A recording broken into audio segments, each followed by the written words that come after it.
welcome to the meeting of the Zoning Board of Appeals for the Village of Southampton, May 27th, 2021.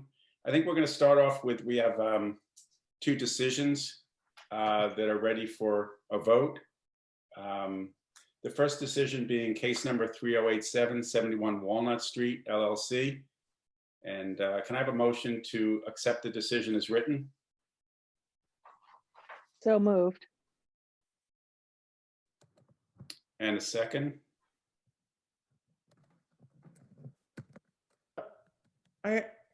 What is the last part of, I need to, on the fourth point? Are we voting on the separate, Mark? No, Separate- we're voting on the opinion as written. Second, So let's take a vote on accepting the opinion as written by legal counsel Jeffrey Blinkoff. All in favor of accepting the decision as written for case number 3087, 71 Walnut Street. Susan, how are you voting? aye. And Dan?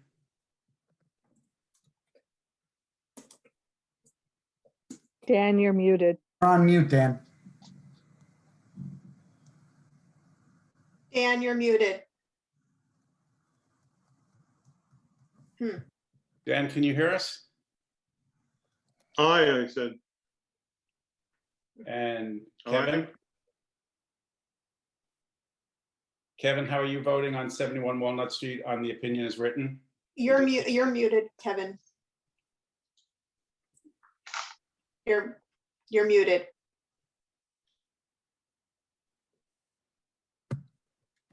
Kevin, can you hear us? Aye. And Julia? Did we have your Aye. vote? Aye, and I vote aye as well. So the vote is unanimous in favor of accepting the decision as written in case number 3087, 71 Walnut Street. And then we have case number 3102, Dr. Robert Ciccarelli, 157 Wickapog Road. Can I have a motion to accept that decision as written by legal counsel Jeffrey Blinkoff? So moved. Second, Okay, so all in favor of accepting the decision as written in case number 3102. Dan, how are you voting? Aye. And Susan, how are you voting? aye. Kevin, how are you voting? And Julia? Aye. And I vote aye as well. So it's unanimous to accept the decision as written in case number 3102, 157 Wickapog Road. We can go on to pending cases. I believe the first pending case, and Jeffrey, maybe you can weigh in here as well. I believe that's going to be re-advertised. Case number 3096, Andrew Spreitzer. Is that what's transpired recently? That is correct. I had the chance to speak with the building department today. You'll recall there was discussion about a rear yard setback, the portion of the yard directly across from Jennings. The building department confirmed that that would need to be renoticed. Mr. Spreitzer was notified as well. And I would ask that the matter be put over for that purpose. Well, is it put over, or do we remove it from our agenda and await a re-advertising, because it will be re-advertised entirely, won't it? There will be new noticing, but I would ask that the matter be adjourned to allow for the amended notice. Okay, so we'll refer to it as an amended notice. Fine. Thank you. Okay, do we have to vote in favor of that, or just? I would ask that the board respectfully resolve to do so, although it has to happen, but because the board works by resolution, I would ask if there could be a motion and an approval. Okay, so can I have a motion to, how would you phrase it, Jeffrey, please? To adjourn the matter for new notice to be provided as to the variance pertaining to the rear yard. Okay, can I have that motion, Dan? Can you make that motion, and then somebody will second it? So moved. Susan, Second. can you- Okay, and then all in favor? Jesse, Aye. so moved. Yes, and then all in favor of accepting the motion to adjourn? Aye. Dan? Kevin? Aye. And I vote aye. And Julia, we have your aye? Yes, aye. Okay, so then the next case was case number 3099, 1384 Meadow Lane. I believe it was withdrawn by written notice from counsel for the applicant. Yes, it was. Okay, do we have to do anything, Jeffrey, accept the withdrawal or just move on? I would, the matter being noted for the record, unless there's an objection, I would just ask if the board could confirm for the record that the withdrawal is accepted and the matter closed. Okay, can I have a motion to accept Sure. the withdrawal Wait, of case Can I number? just ask a question? Are you allowed to not accept a withdrawal? No. No, they're not proceeding. They're not going to be proceeding, so. Okay, so can I have a motion to accept the withdrawal of Sorry. case number 3099? So moved. Second, Second, so all in favor of accepting the withdrawal of case number 3099? Aye. aye. Aye. Aye. Aye. Okay, so we've to accepted the withdrawal of case number 3099, 1384 Meadow Lane. Why do we have to vote on withdrawals? We have nothing to say about it. Yeah, I was, Jeffrey asked us to. I was just suggesting it for form's sake. The fact of the matter is they did not complete the presentation, so it's not as though it was finished on the merits. And they were asking that it be withdrawn without prejudice. A board works by vote, so that's why I was suggesting it. So the next case we have is case number 3101, David and Holly Schur. I hope I'm pronouncing that correctly, 303 First Neck Lane. Is the applicant or the applicant's counsel here to? Yes, Bailey Larkin and Frank Greenwald are present. You changed them over. Thank you. Mhm.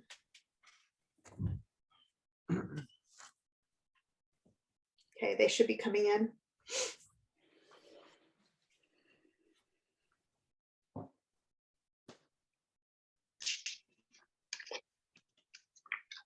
Bailey, you're in.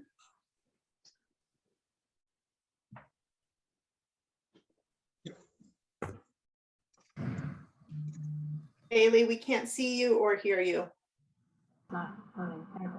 There we go. Hi. Frank Greenwald, architect. Bailey Larkin with Bennett and Reed, offices at 212 Windmill Lane in Southampton for the applicant. Since we were here last month, we submitted revised architectural plans that have eliminated the request for relief for expansion of the footprint of this existing accessory structure. We also eliminated our request to locate the accessory apartment kitchen on the first floor of the accessory structure and are limiting any proposed expansion to the second floor. So the application is now seeking only an addition of 183 square feet on the second floor of this structure. It's a portion of the structure that's currently 1 story in height, and we're asking to just basically fill in that portion on the second floor. The addition would be, again, no closer to the northern property line, no higher than the existing accessory structure. The total expansion would be approximately 14% of the size of the existing apartment, where previously I think we were at about 26% was what we were requesting. There was some talk at the last meeting about whether or not this is considered a use variance. I just wanted to make sure it was clear on the record that this is not. It's a request for an area variance. And I would refer the board to actually a matter based on a decision of this board itself, the matter of Wombold versus the Village of Southampton Board of Appeals, where this board defended its own area variance grant for expansion of a guest house. In that application, it was actually expansion by 150% of the size of the guest house and reconstruction of the guest house itself. In Wombold, it was a 570 square foot guest house, which had been expanded to 738 square feet. The application that went before this board was approval to construct a new 1,738 square foot guest house. And this board had determined in that application that there would be no change in the character of the neighborhood because the property would continue to be improved by a 1-family home and a guest house. In defending this application, the board argued that there were 2 residences on the property And they were both used for conforming use, residential use, and an area variance, not a use variance, would be required. So in this application, again, we're here for a request for approval to expand the accessory apartment by less than 50%. It's approximately 14% expansion. The property will comply with all parking requirements. There'll be no change in the character of the neighborhood. This is an accessory apartment. It will remain an accessory apartment. It's not permitted to be rented. It's for use by family, staff, or guests. We're not proposing to increase the number of dwelling units on the property. It's an accessory apartment and a house. It will remain an accessory apartment and a house. Copies of the certificates of occupancy were provided to the board. There was a question whether or not the garage was tied in with the use of the apartment. I would submit that there is no tie in between those two. I think that the use of the word garage is descriptive. In 1997, there was a CO issued for this property that said that there was a garage with an apartment on the second floor that was not rentable. In 2003, the CO that converted some of the interior space to essentially accessory use on the first floor described it as interior, exterior alterations of an existing garage apartment building. Again, garage, I believe, is descriptive and it has no bearing on the non-conforming accessory apartment on the second floor of the structure, which again, we're proposing to keep contained to the second floor of the structure with just a modest increase in size of 173 square feet. The structure itself is heavily screened and really not visible from the road at all. And this is the third meeting that we've been before this board. And although it's close to the northern property line, we have not had any neighbors who abut this property appear in opposition to the application. Frank is here. If there's any questions about the revised plans that were submitted. And I don't know. Ellie, would you, just for everybody's convenience, would you submit the WAMBO? I hope I pronounced that correctly, the decision there. Sure, I will.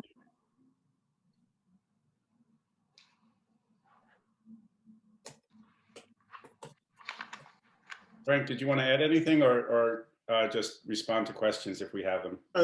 I think that Bailey's sort of outlined everything.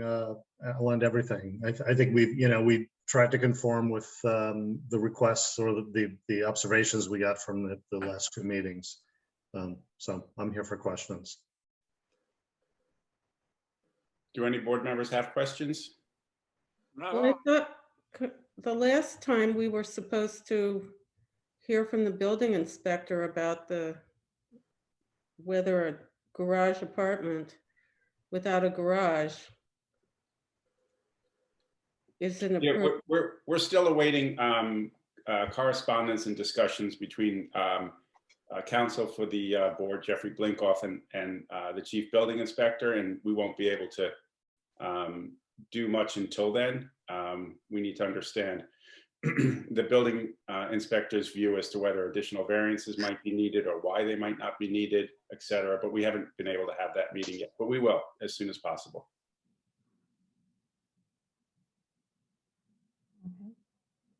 So what are you gonna do with this application? Just hold it. We're gonna leave it open for all purposes until we receive more information. Okay. And unless you have more questions. No, I don't have any more questions. Okay. It's pretty straightforward to me. So what is it that you're looking to the building inspector for? Jeffrey, do you want to respond to that? When we last met, the board had asked, given that there were amended plans, if the building department had had the chance to review them and if they had any further input. And I just need to follow up further with the building department. So that's what I'll be doing. And Ms. Larkin, if you could just, I know you'll be sending that case, but could you spell the name of you said WAMPOL, W-A-M? B-O-L-D. Thanks so much. I have Versus, a citation for you. Hold on. that'd be perfect. Thanks.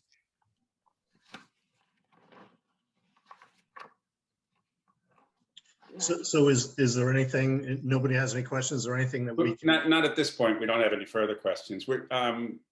Is there anybody from the public who wants to speak to this? Jolie, is there anybody? I don't see any hands up. If you want to speak on this matter, please raise your hand.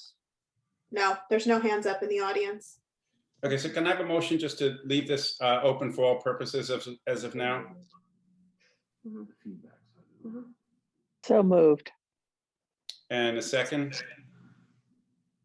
Second, Okay, so we're all in favor of just leaving this motion open for all purposes, and then we'll discuss it at our work session and then at the next public hearing? Aye. Aye. Aye. Okay, thank you. Okay, thank you. Thank you very much. Going to move on to 46 John Street, case number 3103. Is the applicant or counsel for the applicant here? Yeah, please raise your hand if you're here for this application. We're on the application of Nathan Ondiak. If you are here for that application, please raise your hand.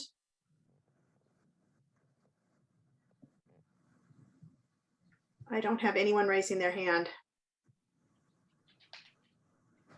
Okay, Jeffrey, can we just hold that over and, come back? Oh, to wait. it? A hand just went up. One moment.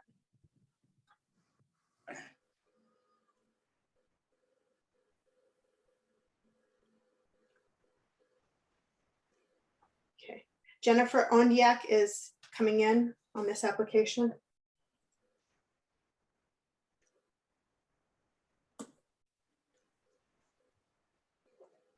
Jennifer, you're in. If you could turn on your camera and unmute, please.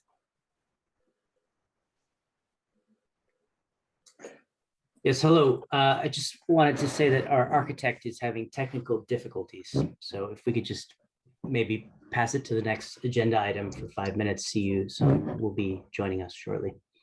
Okay, so do you want to, we'll go on to the next application. And Jolie, do you want to just signal us when they're ready? Sure. Okay, well, the next application is not 5 minutes. yeah. How long do you think your architect may take? She has asked for 5 minutes, but that's her Like, request. do you think you could summarize have you talked to her? I don't think you're changing the front porch back to a smaller, right? Correct. Correct. You're not asking for the side screened-in porch, and you want the swimming pool to be somewhere 2 feet more somewhere. Correct. Is That's that a correct. good summary? That is the summary, yes. And Okay, you're removing a part of the existing garage? Correct.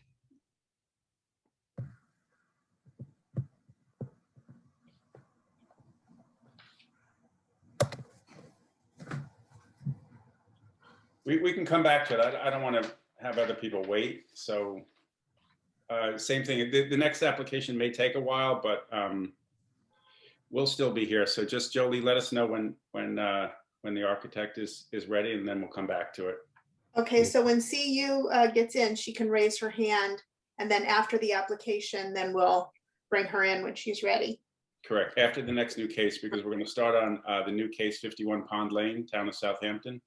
Okay, and could you give me your first name, sir? You have Jennifer on your screen. Yeah. what- Nathan Ondiak. Thank you. Okay, Nathan, sorry. Cheers. All right, Okay, so moving on to town of Southampton, 51 Pond Lane. Is the applicant or applicant's counsel here to present? yes. Mr. Chairman, Yes. just wanted to let you know I'm going to tune out from this one. I'm recused from it. I won't be representing the board. You may want to let Mr. Pat Cleary in, and I will tune out at this point. Could you just clarify? I did think that you were representing the applicant. Correct. The village, town, and museum are applicants in this case, and we were asked by the village to prepare plans and represent the applicant. Okay. We'll see you later.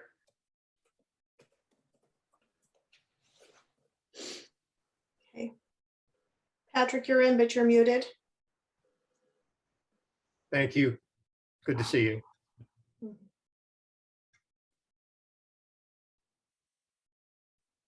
So who's presenting on behalf of the applicant? I am. Okay, we have, is it Anthony? Anthony Curcio, yes, that's Okay, correct. okay, so it's not Keith Brown. No, Okay, we were just told it was Keith Brown. That's why I asked. I work with Keith Brown. And- I'm not able to make it tonight. Okay, whenever you're ready. Okay. Good evening, Mr. Chairman, members of the Zoning Board of Appeals. Anthony Curcio of Brown Altman and DeLeo LLP, located at 538 Broad Hollow Road, Suite 301, Melville, New York, 11747. My firm represents the Southampton African American Museum, or SAM, a DBA under the East End African American Museum and Center for Excellence. The village and town of Southampton, together with SAM, are proposing a museum use of the property at 51 Pond Lane. The museum includes a restoration of the former Pierce Concert House in its original location, preservation of the existing one-story cottage on the northern portion of the site, construction of a new visitor center on the west side of the site, and additional improvements to the site itself. The site has historical significance as the site was the homestead of Pierce Concert and has been marked as a historical site under village, state, and national designations. Pierce Concert was born as an indentured servant, sold into slavery, gained his freedom, and was a legendary whaler, prominent resident of the village, a devout Christian, and a philanthropist. The subject property is located on 51 Pond Lane in the village of Southampton on the westerly side of Pond Lane with frontage on Pond Lane. Directly to the east of the subject property is Agawam Park with Lake Agawam to the southeast. Directly to the north of the subject property is a residence that borders the Veterans Memorial Hall and the Southampton Cultural Center. South of the subject property is vacant land. The applicant is proposing a special exception use to 1, reconstruct the 570 square foot Pierce Concert residence, 2, build a 4,410 square foot visitor center, 3, preserve and restore the one-story cottage on the northern portion of the site, and 4, make supplemental site improvements, all in accordance with the site plan submitted with the application and incorporated herein. The proposed project meets many community goals for cultural awareness, museum curation, education, and reflection and contemplation on the life of Pierce Concert. The town of Southampton purchased this land in cooperation with the village of Southampton and SAM for the purpose of establishing such a center. Just a little background into how we wound up here today. An intermunicipal agreement was entered into on June 30th, 2016, between the town of Southampton and the village of Southampton, where the property would be owned by the town of Southampton and the day-to-day operations and maintenance of the property were to be handled by the village of Southampton. The site itself would be operated by the museum. The town of Southampton's town board reviewed the site plan submitted with the application and incorporated herein on April 22nd, 2021, and unanimously expressed support for the project. The Board of Trustees of the Village of Southampton also supported this project as an important center for community enjoyment and awareness. In addition, there has been an outpouring of support from the residents of the village, as well as support from several prominent organizations, all of which prior to tonight's hearing timely filed their letters of support with the ZBA clerk, including but not limited to the Montauk Library, the Long Island Housing Services, Inc., the Oyster Bay Historical Society, the Museum Association of New York, University of California, Los Angeles, more commonly known as UCLA, and the Feed My Sheep Missionary Baptist Church. The variance relief that we're requesting tonight is as follows. Relief from section 116-11.1, yard regulations in residence district. We are requesting a total side yard setback of 52.2 feet, where 54.2 feet is required. This request is de minimis in nature. Section 116-9A 1E, no cellars and accessory buildings. We are requesting that a cellar and heating be allowed in the original historic Pierce Concert House when the code does not permit, in order to have a place to install mechanicals. We're also asking for the cottage as it is on a slab, but the applicant would like to request that the heating be allowed in the cottage. Section 116-14D, off-street parking. Request to allow for 6 parking stalls when 53 are required, with a 47 stall deficiency. Notwithstanding the 47 stall deficiency being requested, there is substantial on-street parking on numerous village roads, as well as village parking lots within a 5-minute walk of the site. The inventory includes 506 stalls in municipal lots and 252 on-street parking stalls. The parking will be discussed in greater detail by our traffic expert, Osman Bari. Section 116-14G, minimum driveway width, request to allow access width of 20 feet where 24 is required. This request is de minimis and is essential to our site design. Section 116-9A-B1, accessory structure not to exceed 520 square feet. Request to allow the original historic Pierce Concert House to remain at 570 square feet when only 520 square feet is permitted by code. This is also a de minimis request. Section 116-9AD, accessory structure not to exceed 16 feet in height. We are requesting to allow the existing height of the original historic Pierce Concert House to stay at 24 feet in height, where a maximum of 16 is permitted. The village's notice sent out for tonight's ZBA hearing also listed other required variances, but we believe that these were listed in error. They include the following. Section 116-23B19. This variance does not apply as the proposed plans are for a museum, not a philanthropic, fraternal, social, or education institution office.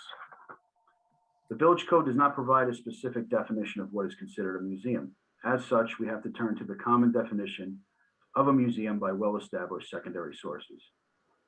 Merriam-Webster's dictionary defines a museum as an institution devoted to the procurement, care, study, and display of objects of lasting interest or value. Further, Black's Law Dictionary defines a museum as a building or institution for the cultivation of science or the exhibition of curiosities or works of art.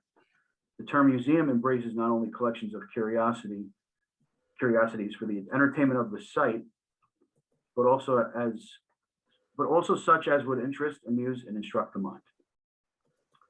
The East End African American Museum and Center for Excellence was also issued a provisional charter as a corporation by an action of the Board of Regents on March 18, 2008, under the State of New York Education Department. Further, it was determined by the IRS that the EEAMC qualifies as a 501c3 tax-exempt organization and is considered a public charity under Section 501c3. Philanthropic, fraternal, and social institutions fall under Sections 501c8 and 501c10.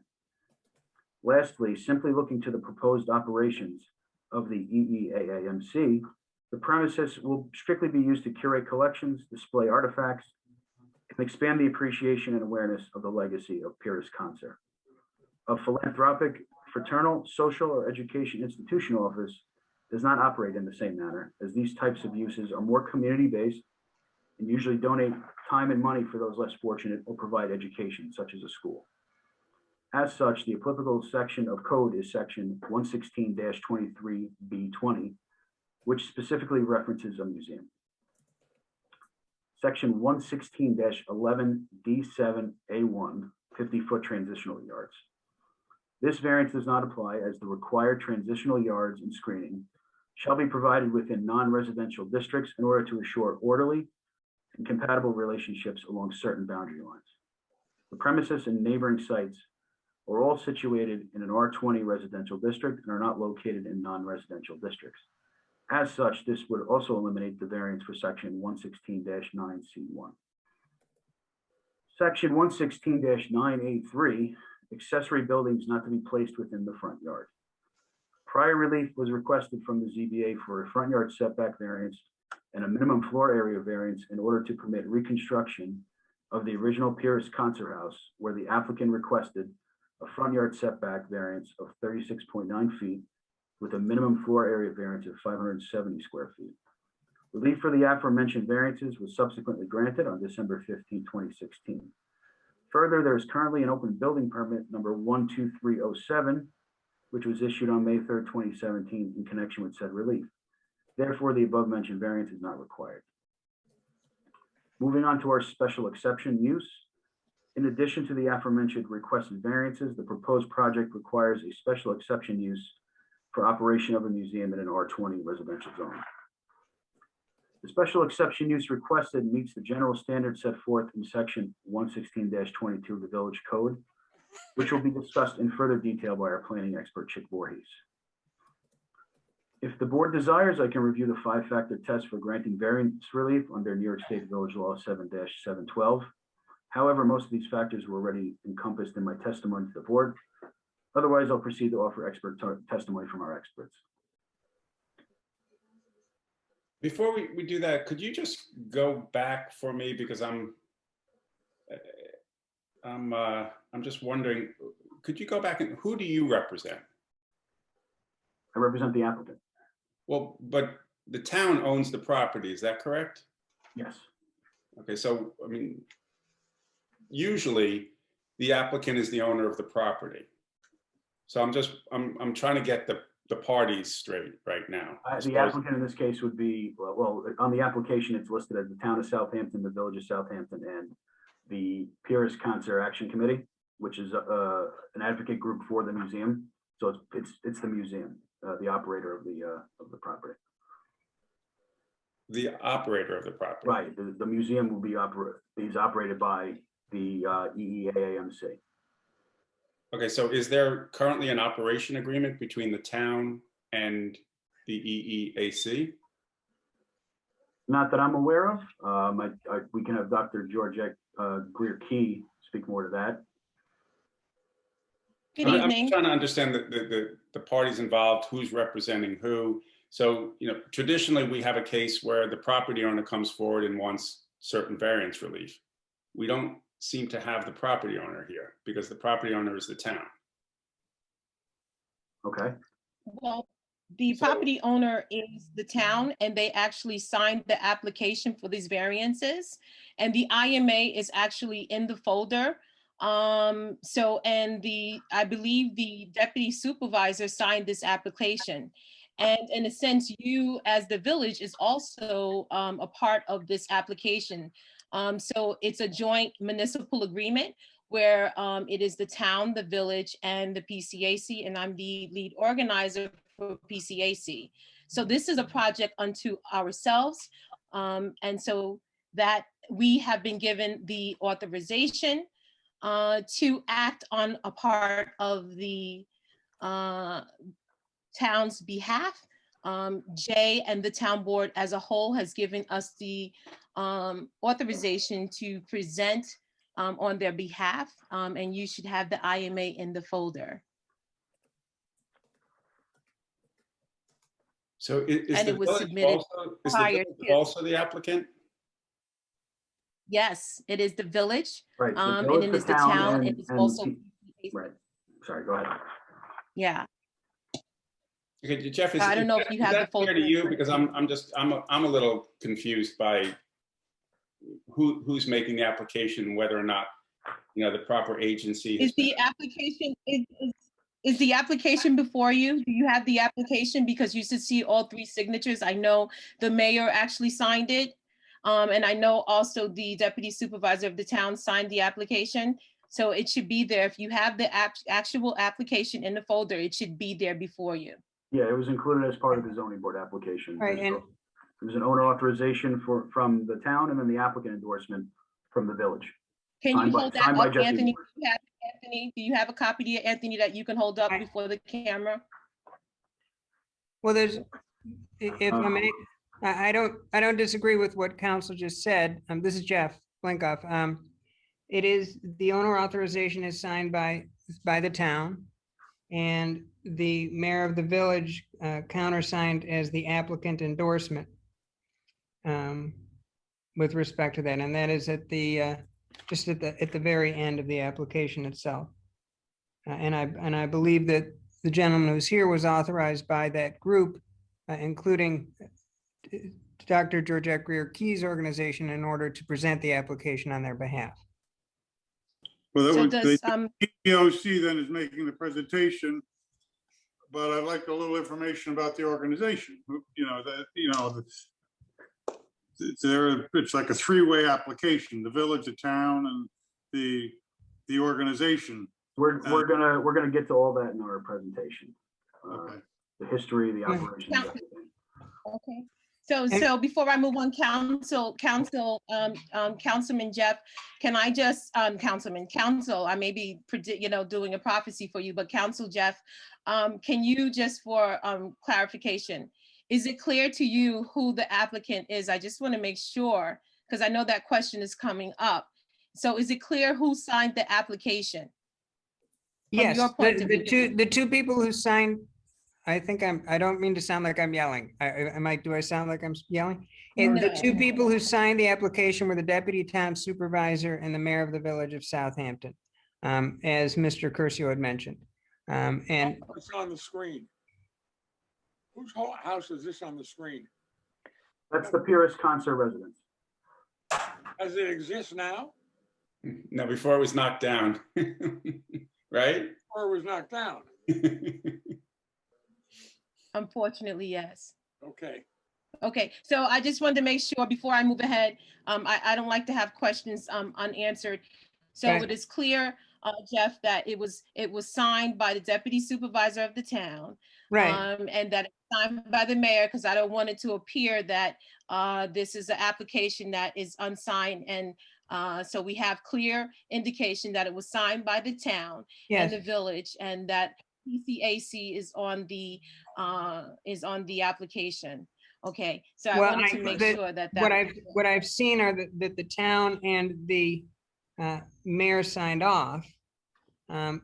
And I don't think there's any reason to disbelieve that the third party is the organization that's also involved in presenting the application. It's not abnormal to have someone come in to present on behalf of an applicant. I think the chairman's point was just he wanted to make sure that he knew and that the board knew who was appearing before the board.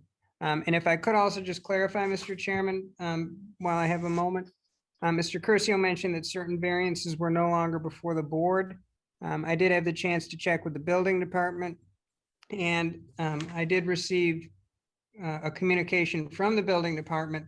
And with respect to two particular variances that were mentioned, they do confirm that they are not needed.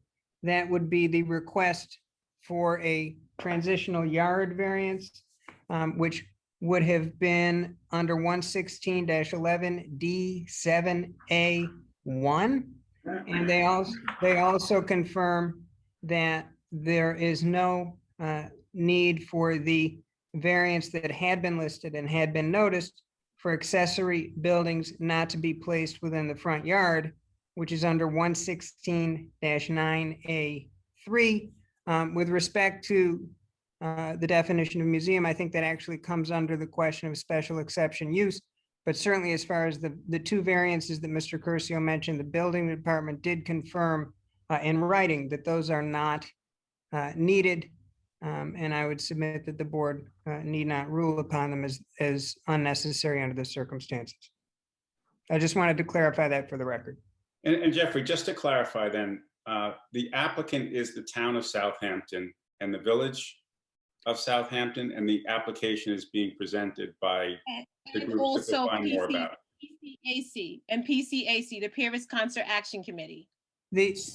I have no reason to disbelieve that. I'm just going off what I see in the application, and the people who signed off were the town and the village. But I have no reason to disbelieve the representation in the record that the organization as a third party is also involved in presenting and appearing before the board. Okay, let's go on. All right. Yeah. Thank you very much. And so, thank you so very much. So Anthony, do you want me to go ahead? I know that Brenda is also supposed to be brought in. Brenda said. Let me finish my presentation, and then I'll call you. Thank you so much. Does the board want to hear the 5-factor test? Would you like me to proceed to our expert? I mean, we know the test, but I mean, it's your presentation, whatever you'd like to do. Okay. 1 second, I apologize. Okay.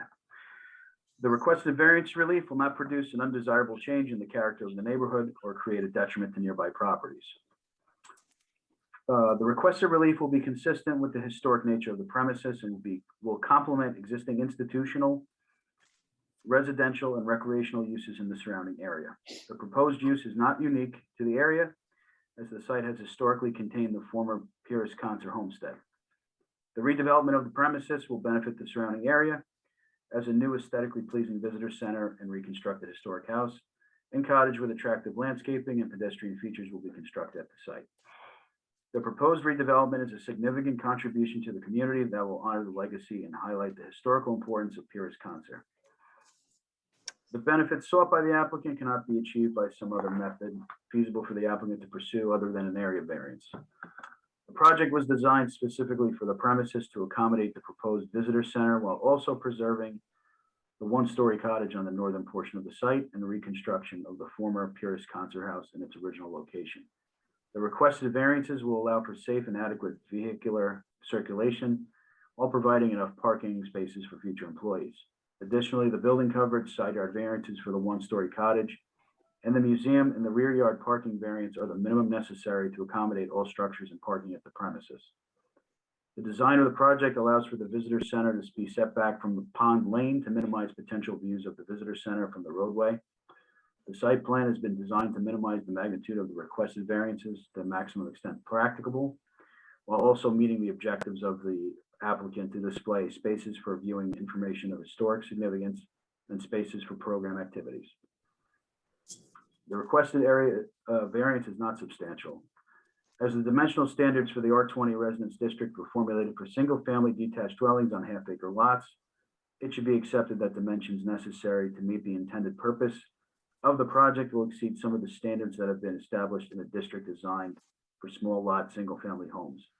However, as noted above, the site plan has been developed to minimize the magnitude of the requested variances to the degree practicable while still meeting the objectives of the applicant, which is restoration and retention of historic structures and allow for space for public cultural interaction, enjoyment, and education.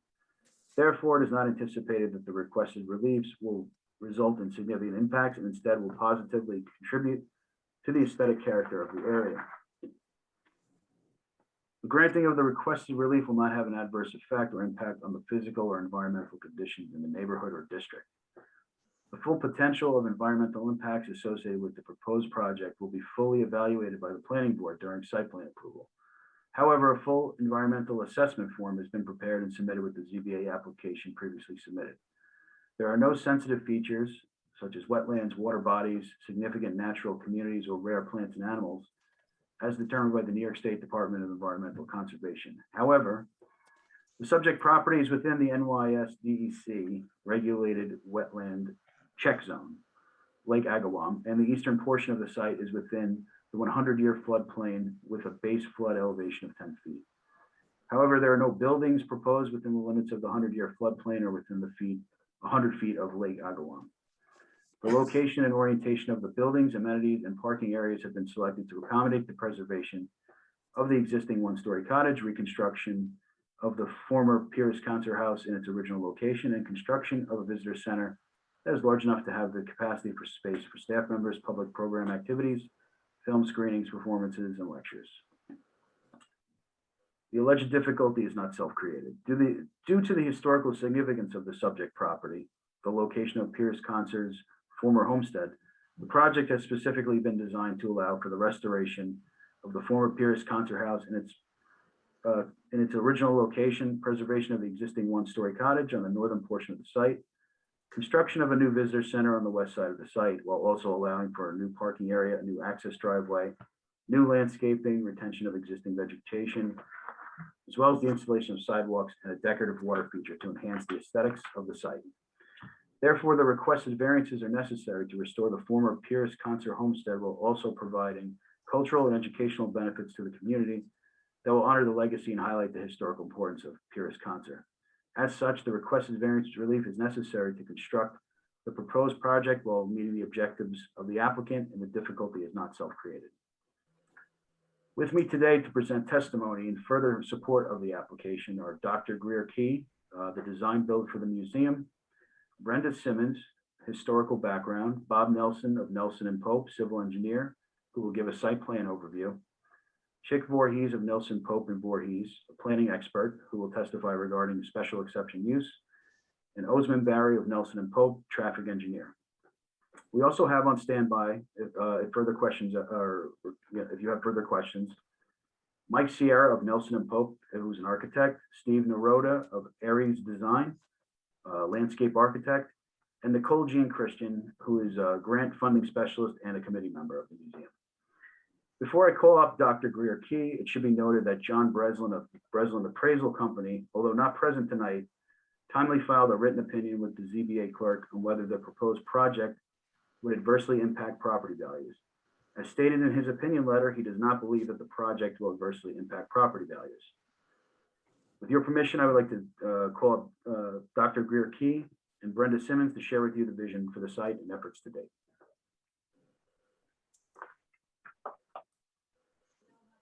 Dr. Key, Dr. Greer Key.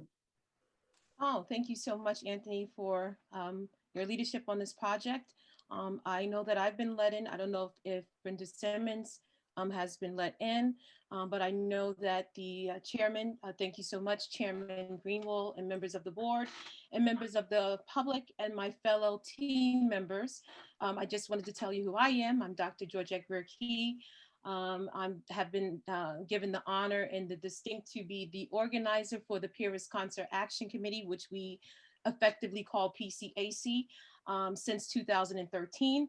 I have over 21 years experience in real property, construction, preservation. I'm a nonprofit management specialist and museum professional. I've been leading this process for the design as the design chair to bring back the Pyrrhus Concert homestead and chairing the design of it, the sustainability, the museum, its design and its operation. Earlier it was asked who and what is the Pyrrhus Concert Action Committee? Well, we are the advocacy arm and the conduit for this project.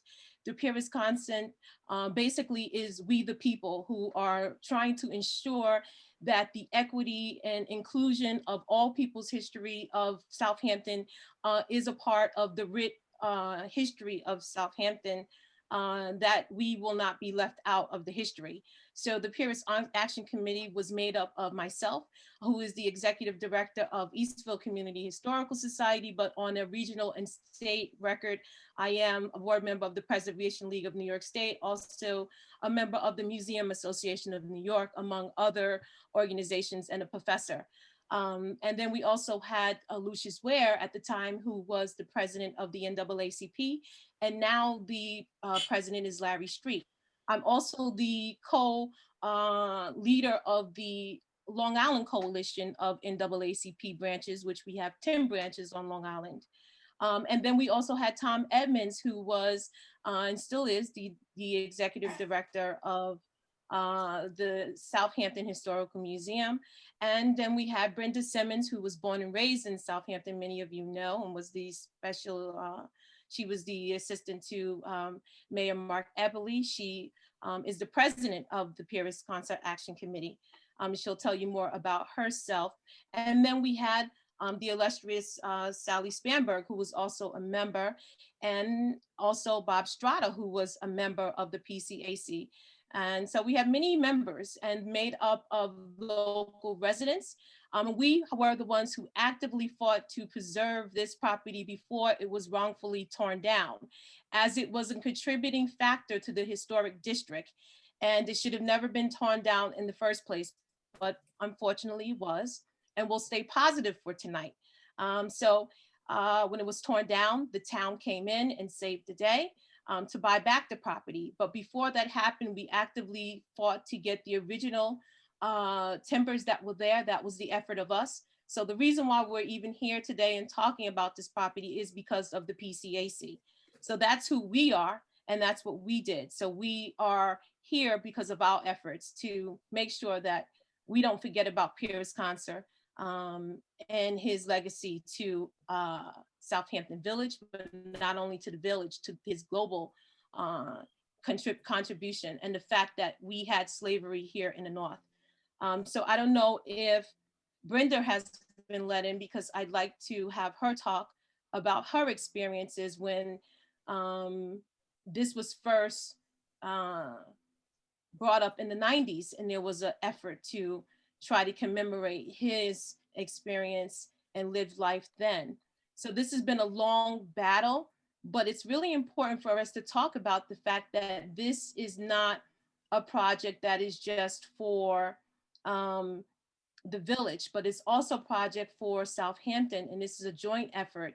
And we've done everything on the design side to minimize any impact on all sides. And we've been at this project for a long time. It's been vetted. If you Google 51 Pine Lane, this has been in the public eye for many years. And to the tune of already close to $5 million have been put into this project, already has been spent.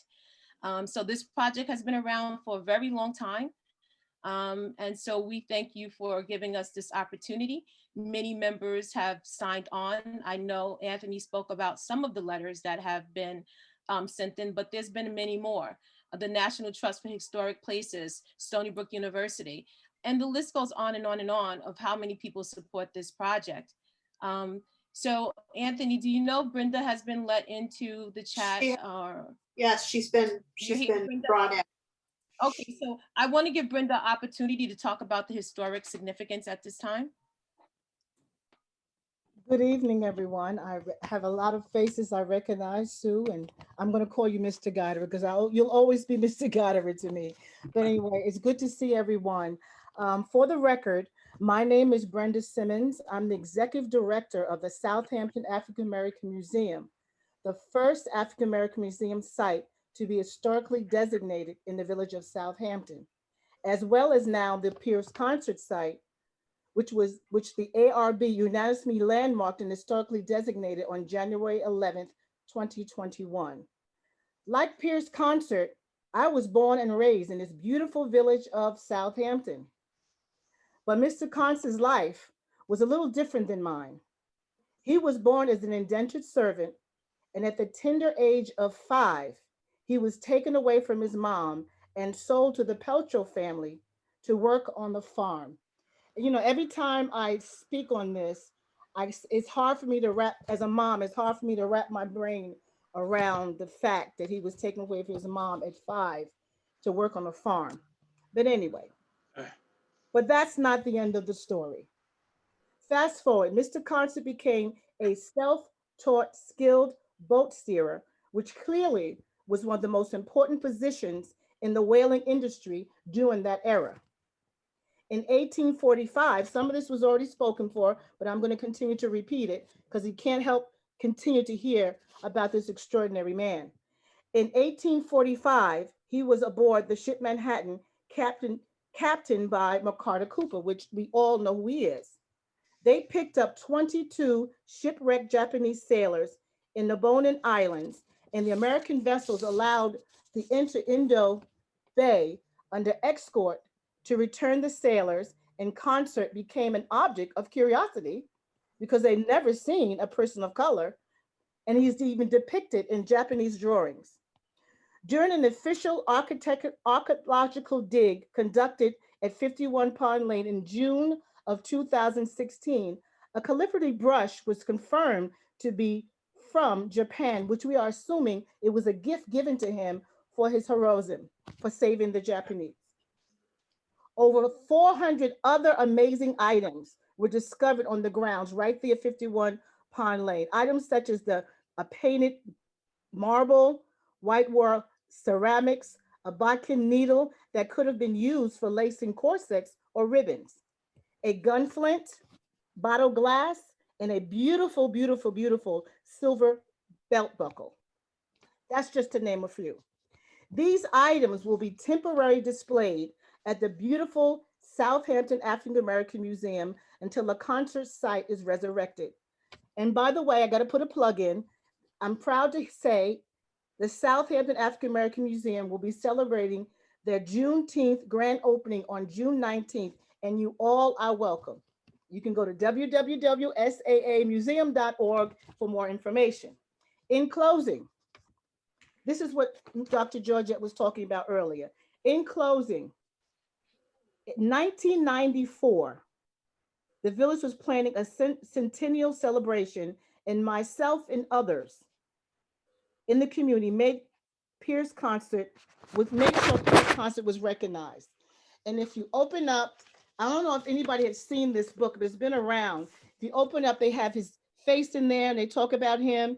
And actually, I am in a picture. I don't know if you put it closer, but I'm actually in one of the pictures here. And this is back in 1994 when he was first introduced to the village of Southampton.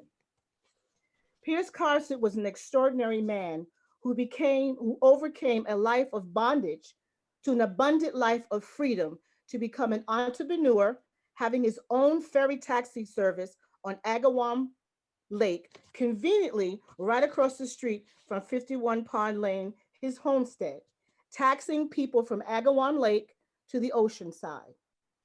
Mr. Constant was a praying man and a man of faith.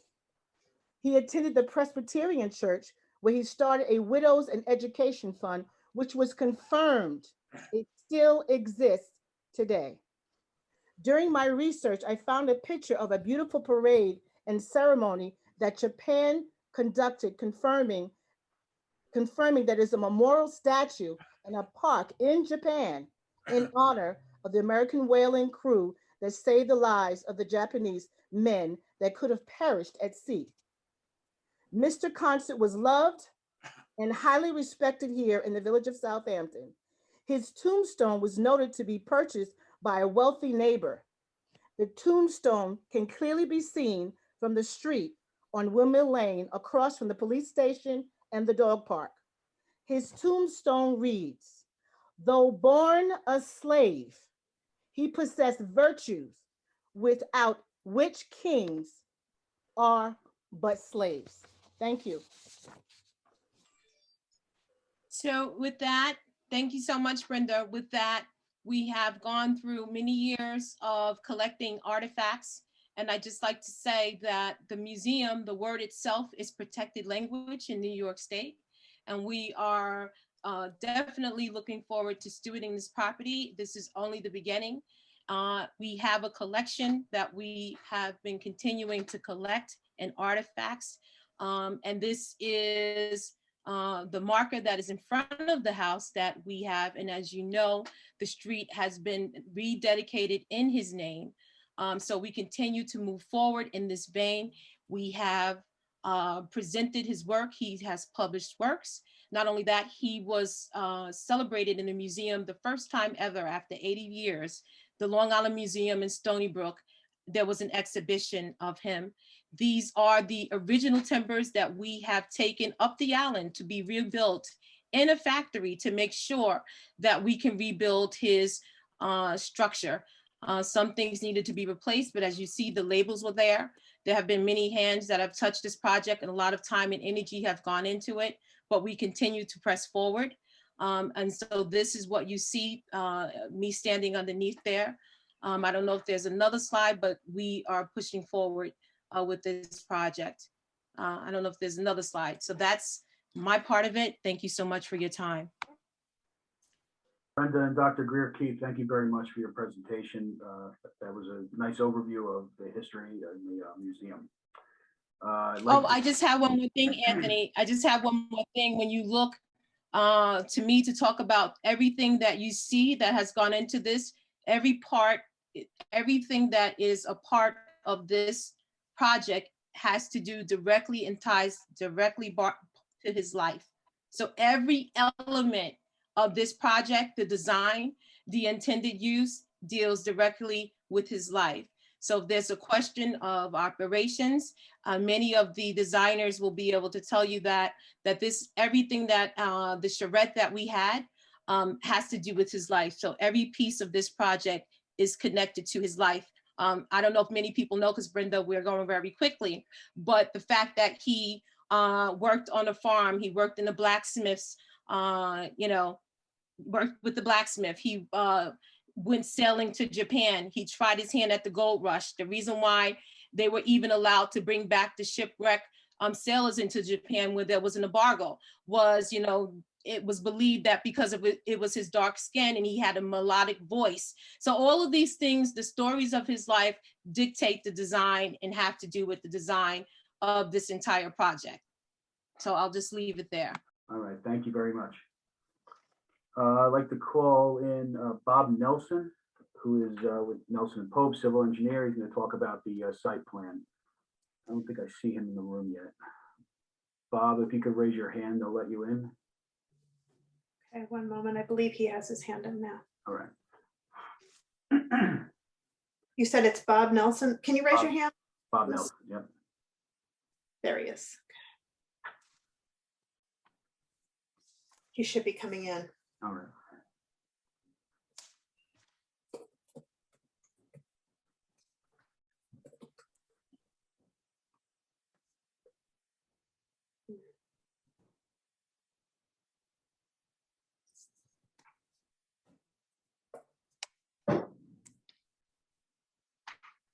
Mr. Nelson, are you in? Yes, I am. I'm sorry. Whoop, hit that again. There we go. Thank you. Chairman Greenwell and members of the board, I'm Robert Nelson Jr., a licensed, New York State licensed professional engineer and senior partner at Nelson Pope N&P Engineering, Architecture and Surveying, PLLC, commonly referred to as Nelson and Pope.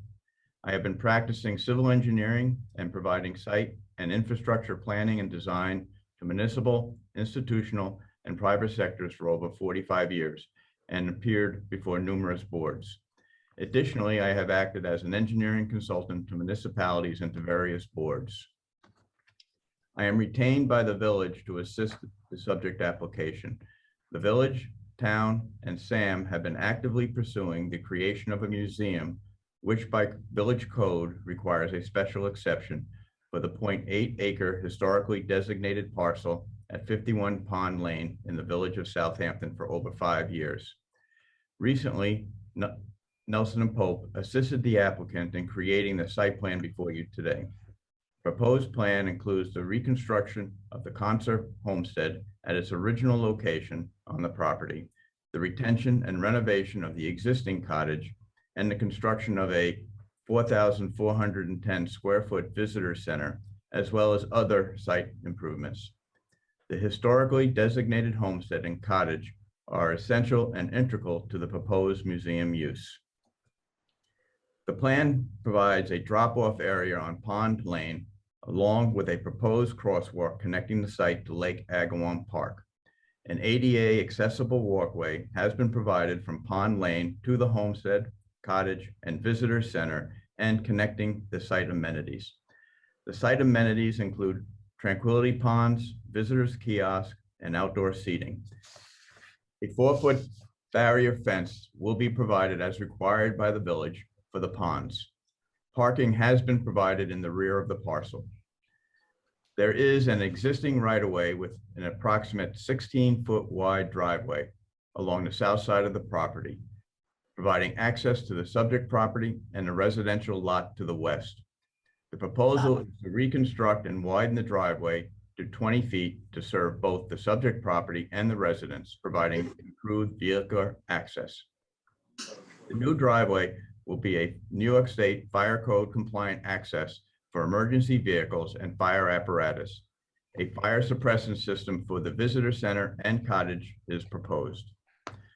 The museum is located in a high priority area of the Community Preservation Fund Water Quality Improvement Project Plan, mandating the installation of a Suffolk County Department of Health Services compliant, innovative, and alternative on-site wastewater treatment system to reduce nitrogen loadings to protect both groundwater and surface water quality.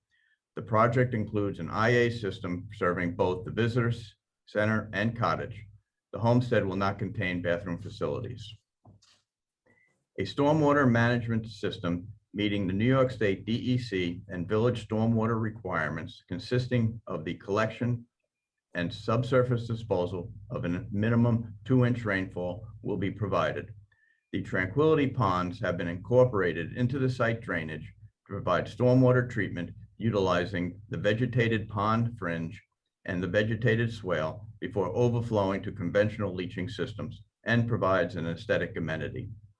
Sediment and erosion control measures will be provided in accordance with the requirements of the village and New York State DEC stormwater regulations and manuals. A landscape plan has been prepared by Aris Design. The plan provides for screenings along the northerly property line, extending from the cottage to the rear property line and along the rear property line to screen the existing residences from the museum, in addition to a proposed 6-foot screen fencing. The plan includes foundation plantings and utilizes native plantings and lawn throughout the site. As described earlier in the presentation, there are a number of variances being requested and are summarized as follows. A side yard variance is requested for the combined side yards. The side yard setback for the visitor center to the residential property to the north is 22 feet, exceeding the minimum required side yard. The side yard setback to the southerly property line is 30.2 feet to allow for fire code compliant driveway and the ADA compliant sidewalk.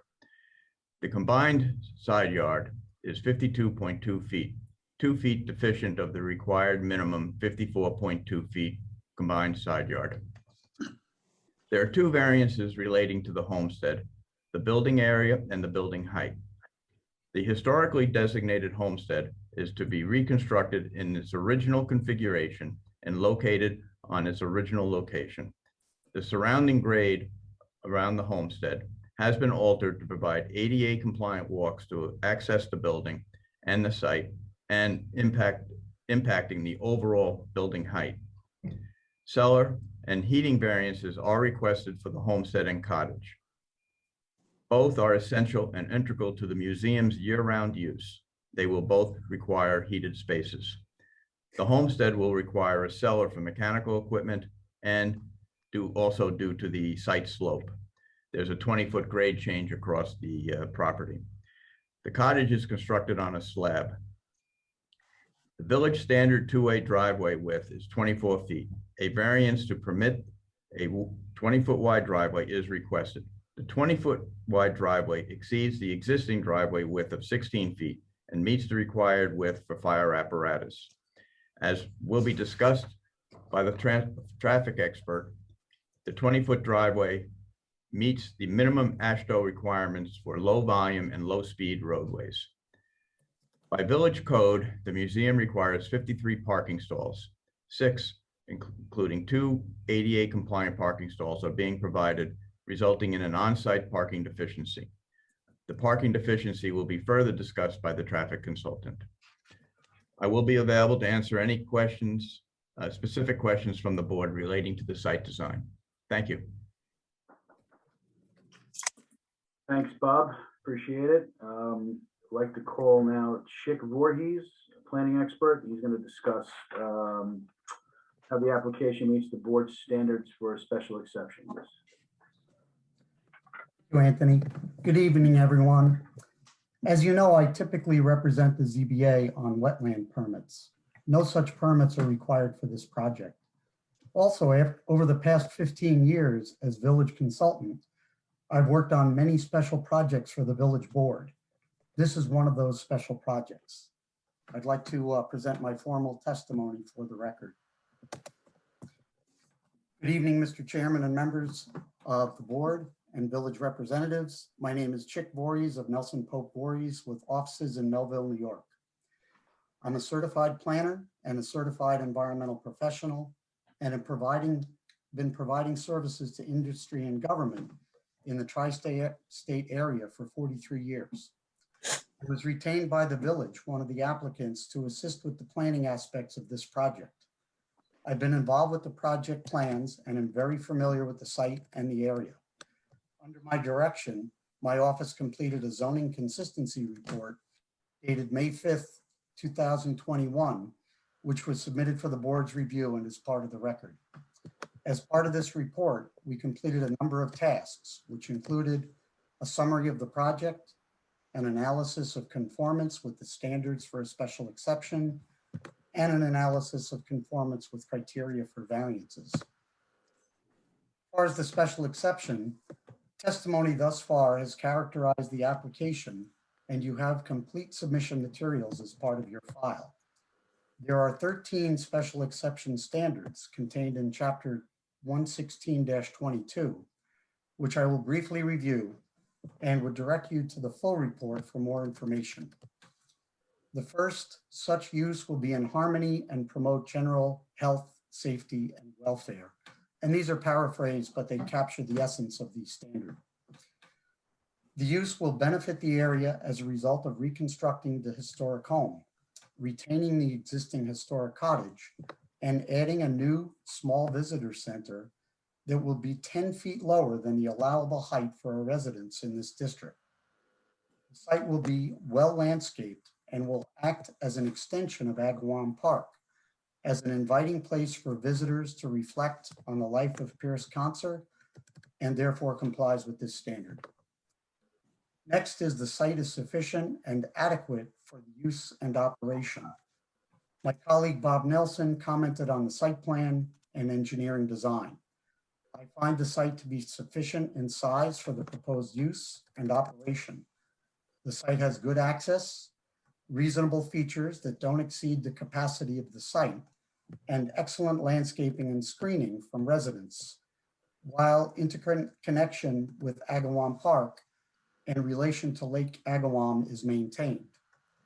I will note that up until 2013, the site was occupied by a large home, the existing cottage, a pool, a garage, and a shed. Next is the use will not prevent orderly and reasonable use of adjacent properties. There are two homes to the north and one to the west, Agawam Park to the east and open space to the south. The use fits well within the context of these adjacent uses. Operations and activities will occur entirely within the site and will not encroach onto adjacent properties. Existing perimeter vegetation will be retained and new supplemental landscaping and fencing will be installed to provide additional screening and therefore will comply with this standard. Next, the site is suitable for the location of the use in the community. The site is conveniently located near downtown Southampton. The Southampton Cultural Center is just north of the site and Agawam Park is to the east. There is ample parking in the area. The site is the actual location of Pierce Concert's homestead and lends itself well to the museum at this location in compliance with this standard. Next, the site is not unsuitably near a church, school, theater, recreational area, or other place of public assembly. There are no churches or schools near the site, and the use complements Agawam Park with new pedestrian features and accessibility. Next, the use conforms to the chapter definition for the special exception.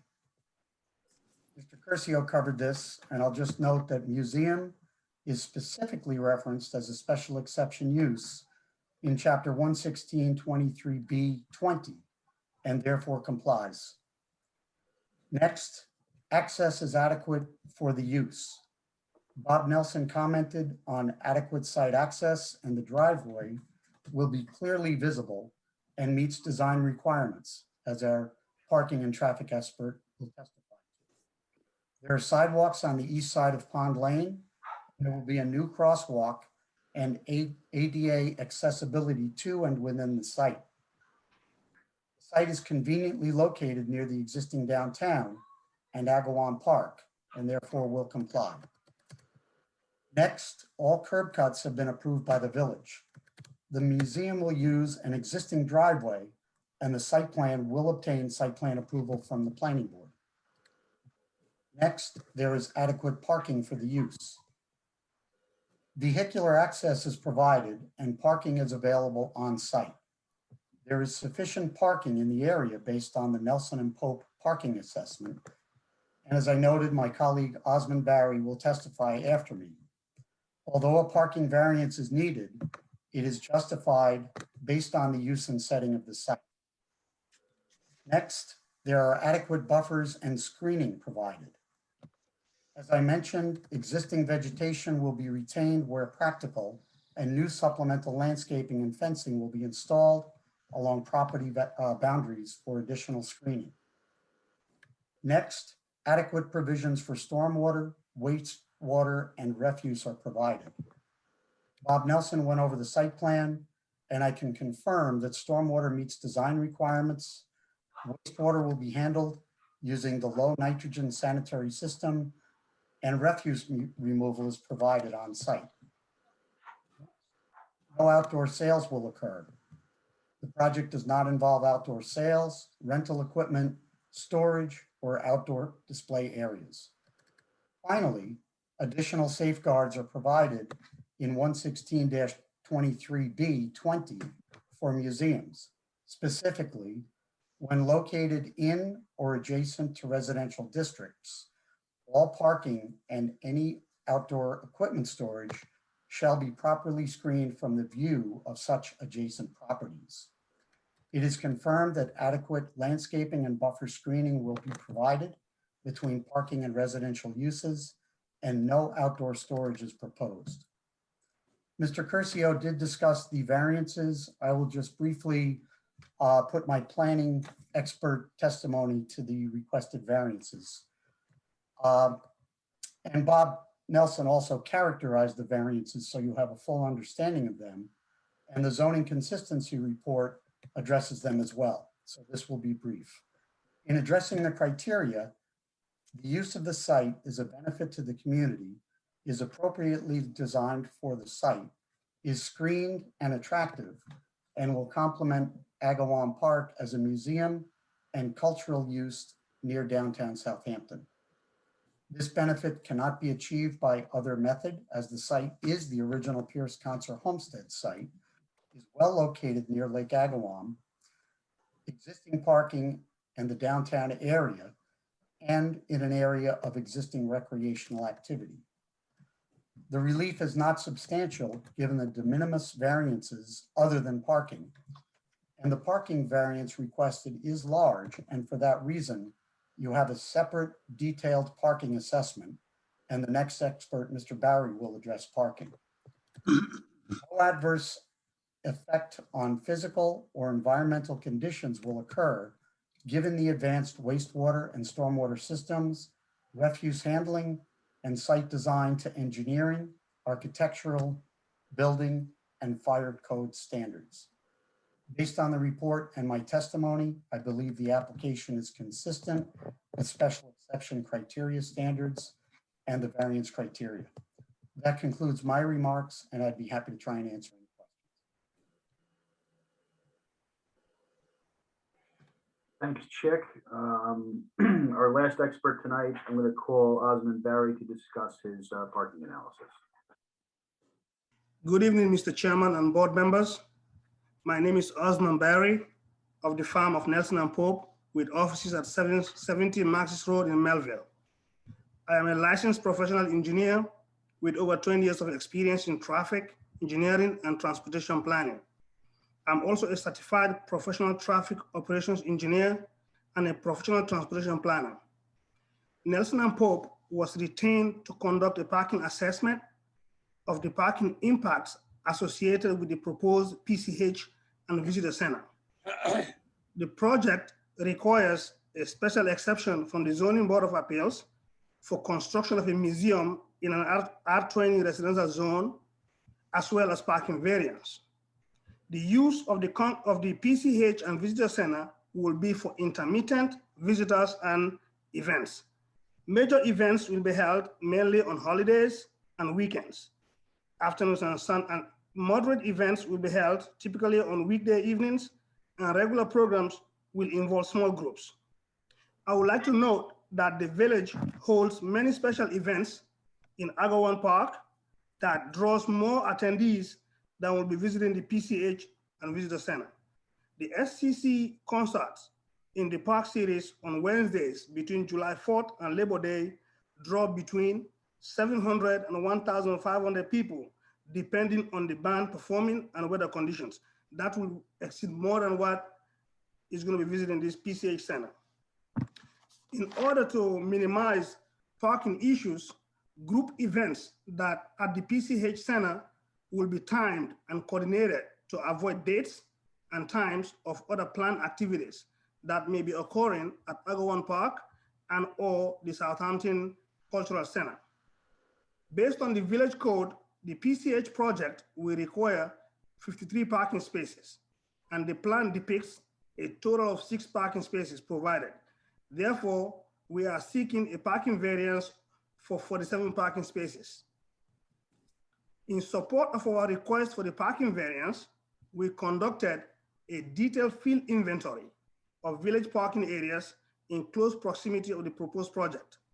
We also reviewed previous parking studies done for the village, and we also reviewed dated aerial imagery of village parking areas.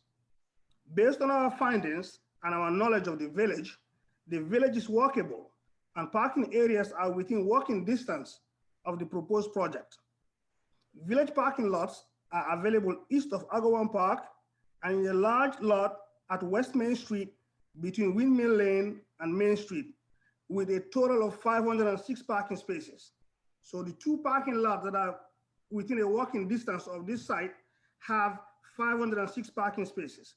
A total of 252 on-street parking spaces are also available on Pond Lane, Culver Street, Windmill Lane, Jobs Lane, and Hill Street in close proximity of the proposed site.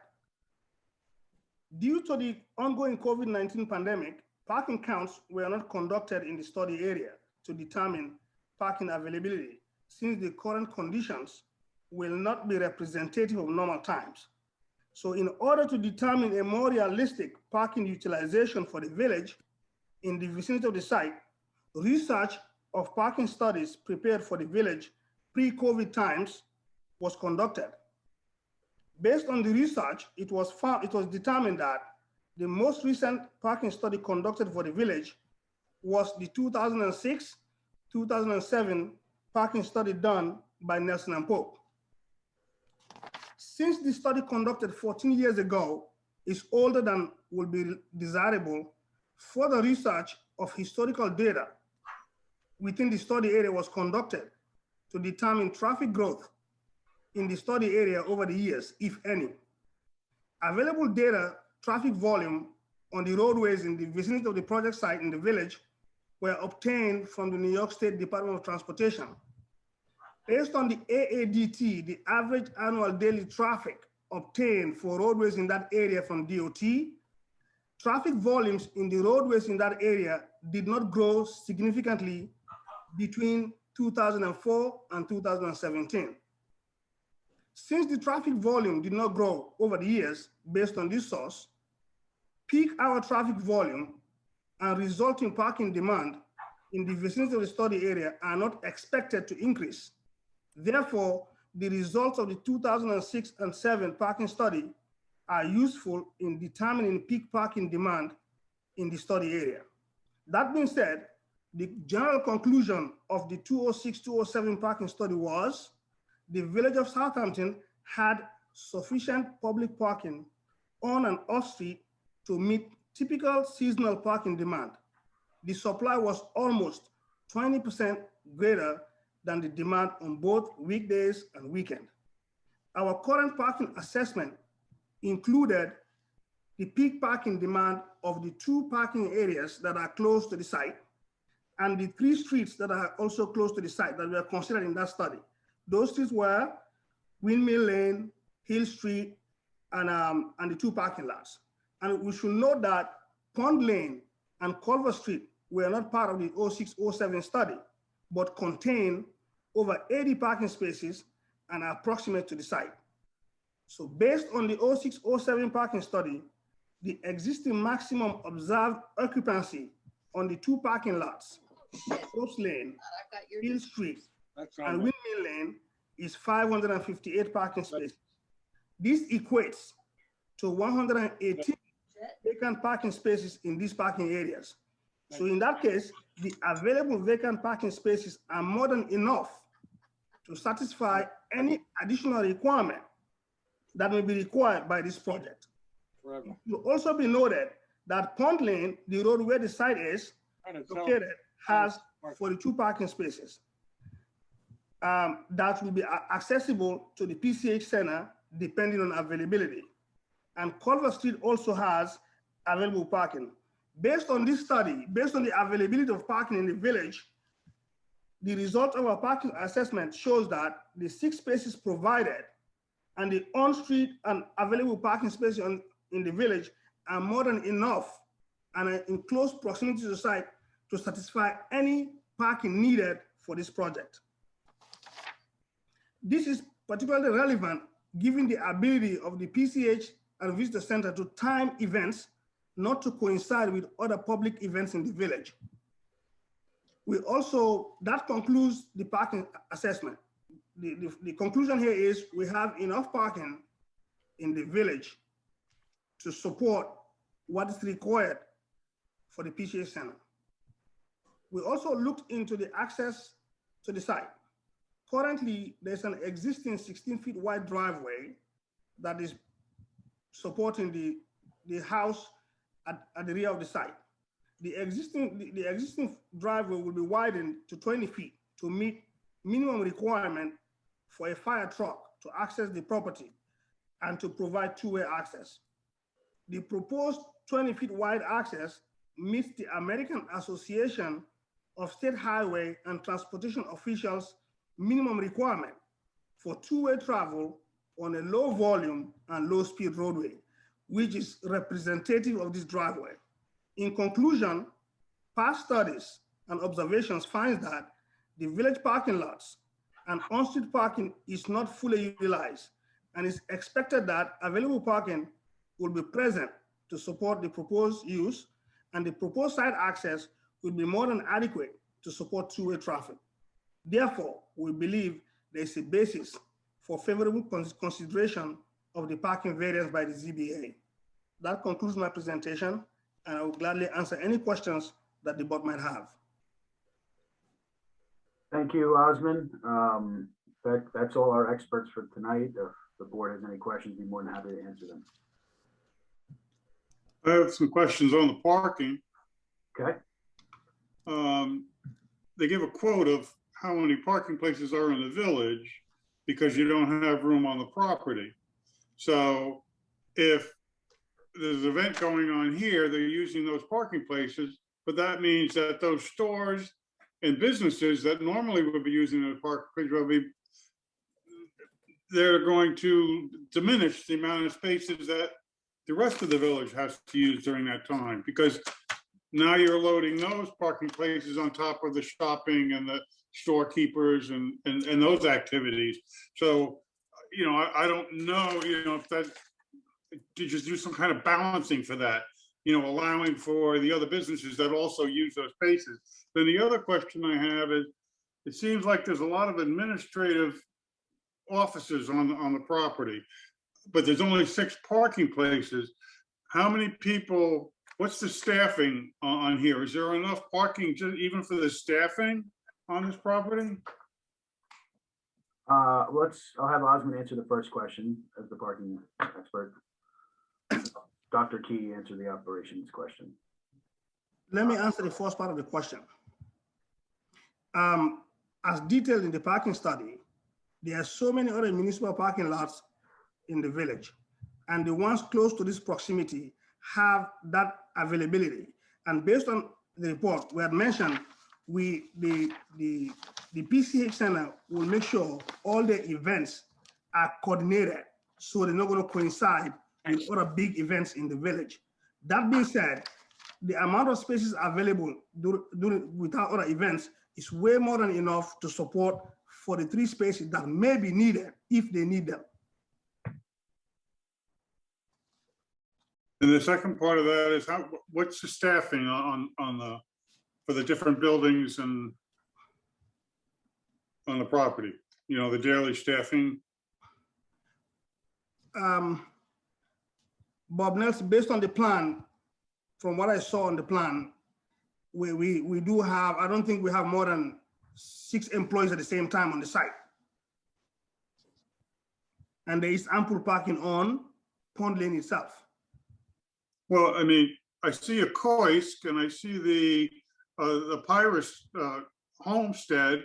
I see the administrative building, and I think I saw a snack bar, and then a visiting center. It just seems like that's like 4 different locations right there. I guess. Well, if you want to know about the operations, I can answer about the operations. The operations themselves, the original building is not designed to be overburdened with a large amount of traffic. The original design, I could let the architect talk about the original building. We will plan on leaving some of the original structure in the beams shown. And so it's designed where there won't be a overburdensome of a lot of wear and tear on that building. So it's not as if there will be a constant overburden usage of that building being occupied by administrative people in that building because of the structure itself. We don't have a showing of the timbers, but the timbers themselves, I would love to have some of the, maybe Bob can talk about it, but it has the Roman numerals shown on the timbers. We plan on having it shown, the post and mortar, the building, the beams actually being shown. So we don't want a lot of wear and tear on those actual beams being shown. So that's not designed to have everyday usage on it where there's going to be administrative office and buildings. It's more going to be towards in that building. And the design for the original cottage, which is shown on a 1945 map, has significance itself. And it actually has a current CO, so we're not looking to have a lot of wear and tear on those buildings themselves, because we feel that it's in itself are part of our collection, the buildings themselves. So we are going to be planning on using them sparingly for tours and etc. So it's not like there's going to be people in all these buildings at the same time. So it's not going to be buildings all over the place and people all over the place. So if you could make up a staffing list of employees on a daily basis, that would be good to know.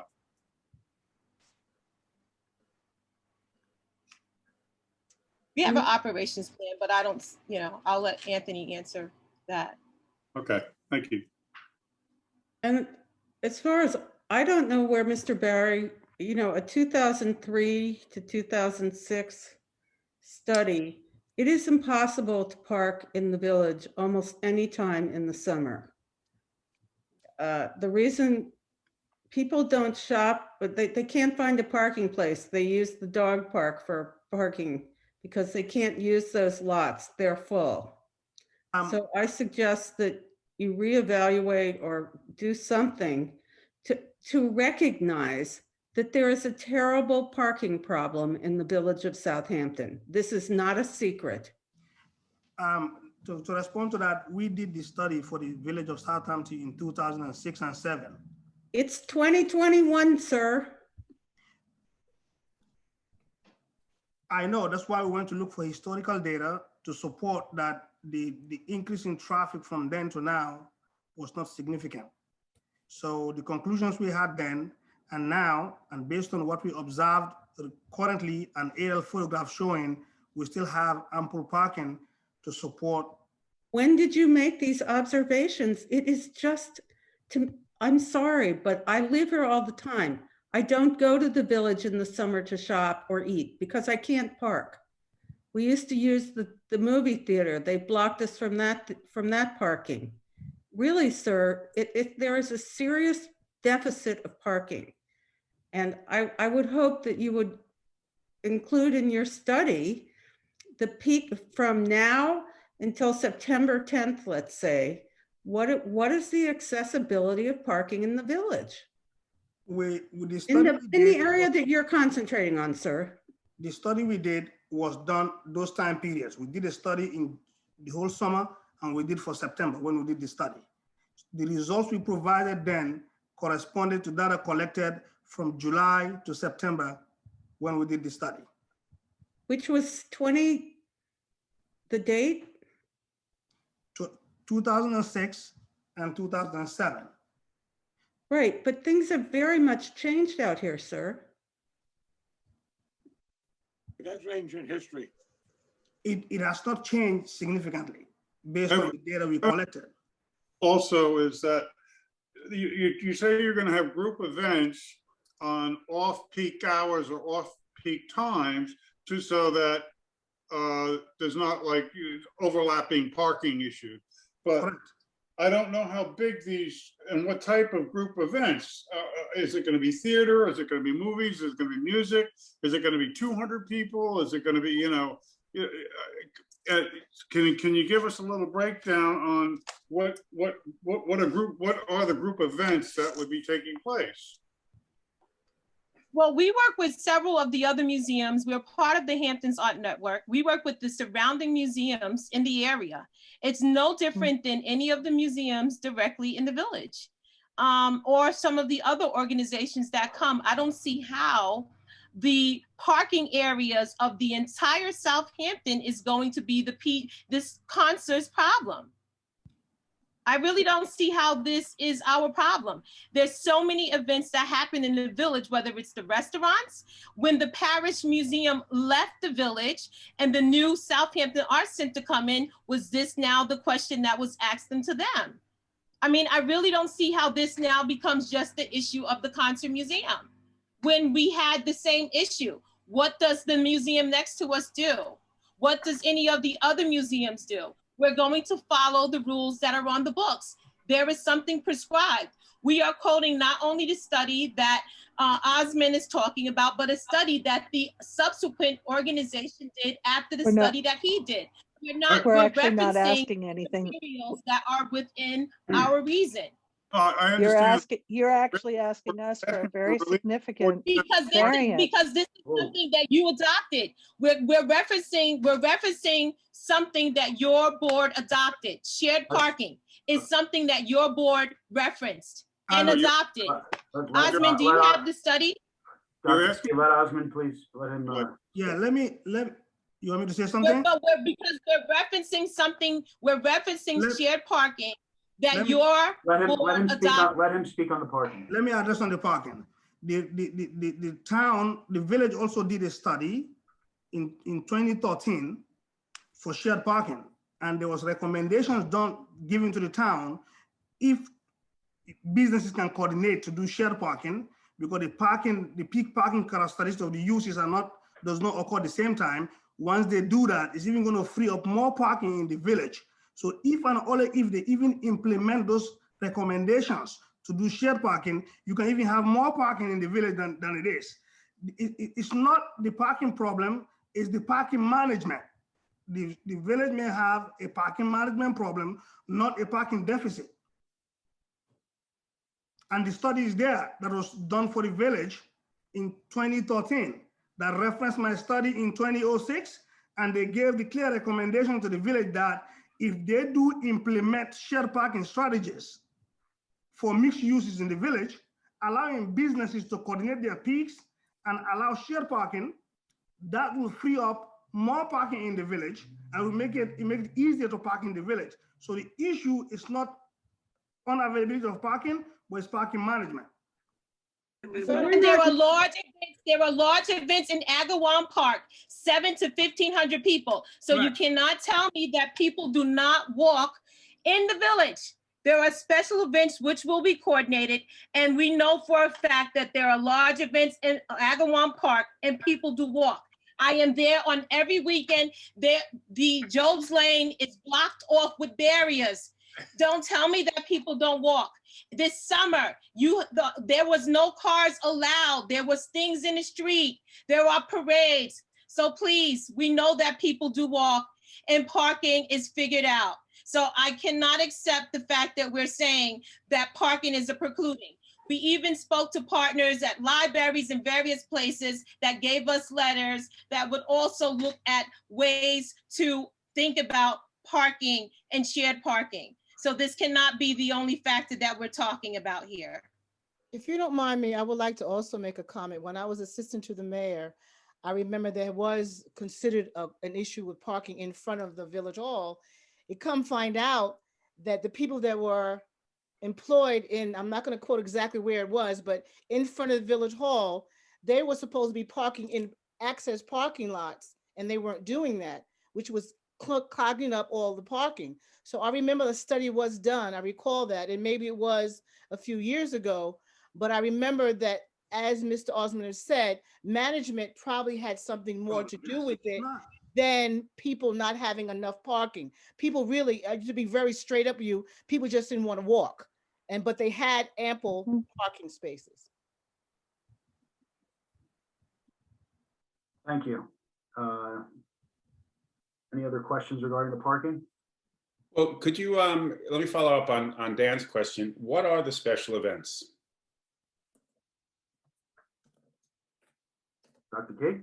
Well, obviously, we're not even in there yet, and we have ideas what we're gonna have, but just like anybody else events, you don't know who's gonna show up. You can have an event and 10 people can show up. You can have an event that nobody shows up. You're gonna have an event that 50 people shows up. So I'm not understanding why you're trying to ask those specific questions when we don't actually know. We can't tell you. We know exactly if we have this event, we're gonna have 3,000 people. We're gonna have Brenda, I don't mean to interrupt you. I'm not asking for an estimate of how many people will attend the event. I'm asking, what is your contemplation with respect to the type of events you would like to have there? Georgia, I'll let you answer that. I mean, they're gonna. Okay. Okay, Go so ahead. usually, special events, you have a committee that comes up with ideas of special events. So we'll have a committee that determines that calendar events, but it could be anywhere from, art events, looking at the artifacts. And so I'm sure they'll be themed around the collection that we have. So that's what we're anticipating around our collection. It could be anything from, looking at our collection. It could be an art show, it could be a lecture or anything like that, but it would be determined by the committee. Focusing on our collection is what we anticipate, and the life and legacy of Pyrrhus concert. So that's what we hope. The committee will determine that. May I ask a question? In the planning for the site, I don't recall reading this, and I have read the full proposal. When you're talking about events on the property, is there a maximum number of people that you would be able to host at the museum or on the property as a whole? What would be considered a maximum size? I think that would help to frame the parameter a little bit for us. That's determined by the fire marshal. Let's, Bob, you have a comment? I believe, Osmond, in your report, Osmond, you indicated the types of sizing of the events that they would anticipate. You want me to go over that? For major events, it's going to range between 75 to 125 persons. For a moderate event, it's going to be between 50 to 75. And we have small groups between 20 and 50. So the largest that's being contemplated at this time is 125. Okay, thank you for that. And this is minor compared to the park, which draws between 700 to 1,500 people, according to the study. Yeah, and the park has. I have a separate follow-up question when we're ready for a new topic. Go ahead, Julia.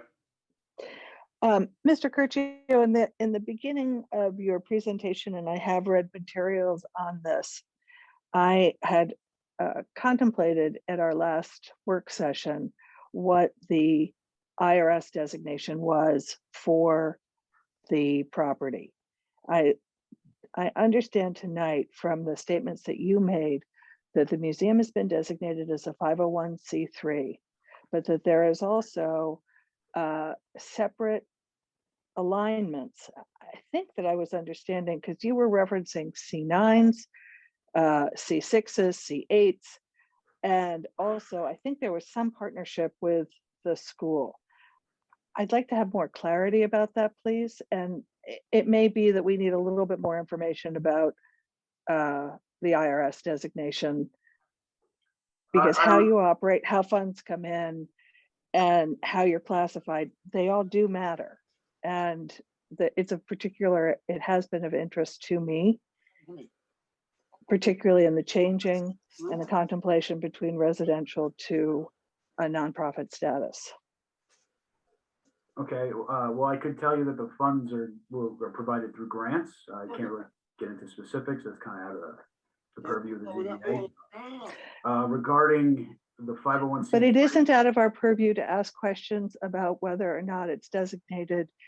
Mr. Curcio referred to a philanthropic organization, a museum, a fraternity. He used many different designations. I'm just trying to understand it. What I'm trying to show is that a museum our museum is considered a nonprofit organization. Right, 501c3. 501c3. The board has been having this debate as to whether or not we're a museum or we're some kind of philanthropic, fraternal, educational. A C3 is philanthropic too. I'm sorry? A C3 is philanthropic. A C3, a 501c3 is a philanthropic organization, but it's whether or not it's an advocacy organization or one's a public charity or a private charity. That's what I'm trying to get my arms around. It was considered a charity according to the letter from the IRS. Give me 1 second here.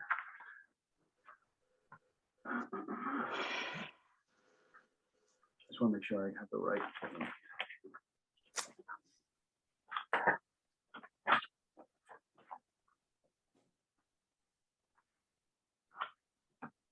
It's considered a public charity, according to the letter received from the IRS, November 15, 2009.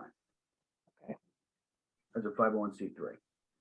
Those other designations, you know, the village is claiming that it's not a museum, but if it was considered a fraternal organization, it would have been classified under a different section of the IRS code, wouldn't it have not? So what is the village considering it to be? I just found that the beginning part of the presentation was confusing to me. I'm just trying to wrap my arms around it. We're claiming it's a museum, but for some reason,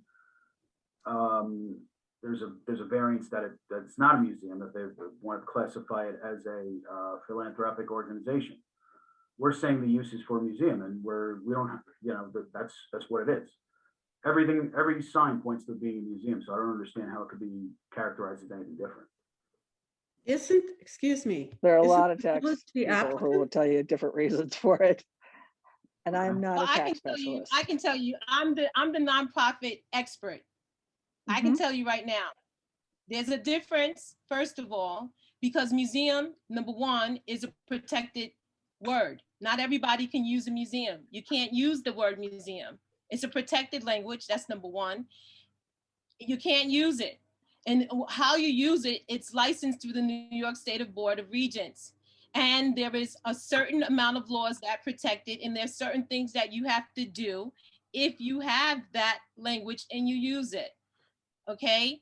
Philanthropic means that you are an organization that is providing aid to other people. We're not providing aid. We're not giving anything to anyone else. If you're a fraternal organization, that's just like an organization like the PBA. We're not helping anyone. The fraternal order, no, we're not doing any of that. So that's the difference. We are a charity. Strictly to display artifacts from Pierce Concer's life and to show his story and the cultural significance of that.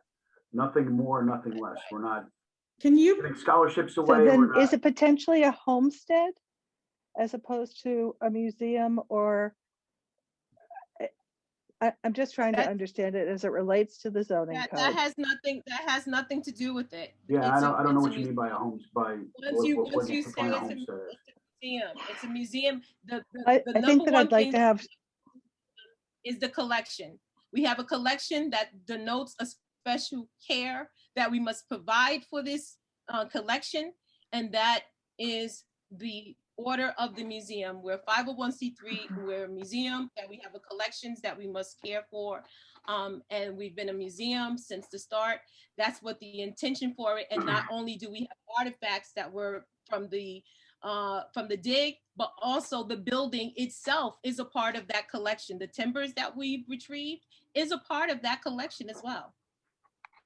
Is there a legal document that shows the designation of this as whatever you have it? We have it, and you can go on the New York State Dr. Board. Dr. King, hold on. As what? I'd like to see the document that you're chartered by the New York State Board Regents.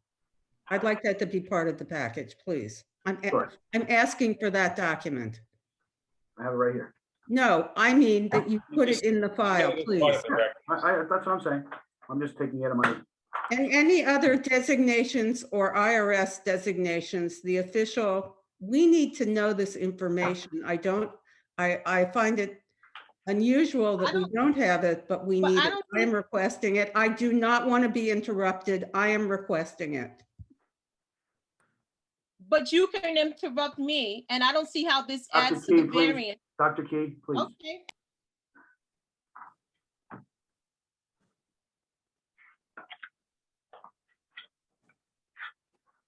Any other questions from the board?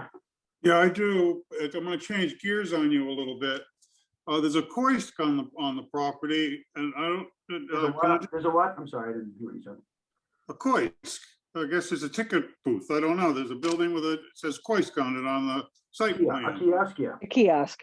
We know that's one question. And the other question I noticed I was reading through is there was going to be a snack bar on the property. And if that's the case, I don't know if any other museum in Southampton that has a snack bar.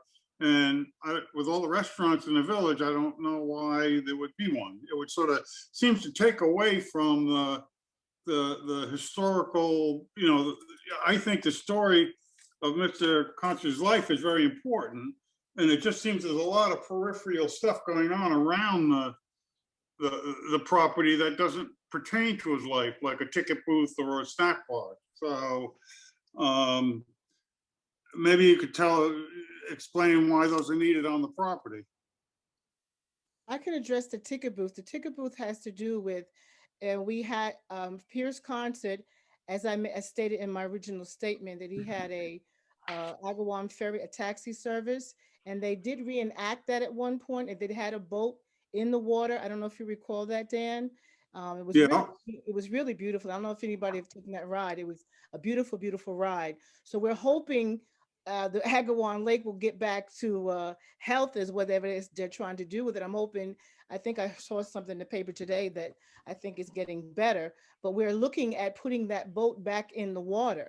And in that wise, they would need a ticket booth to do that, sir. That's why that might be there.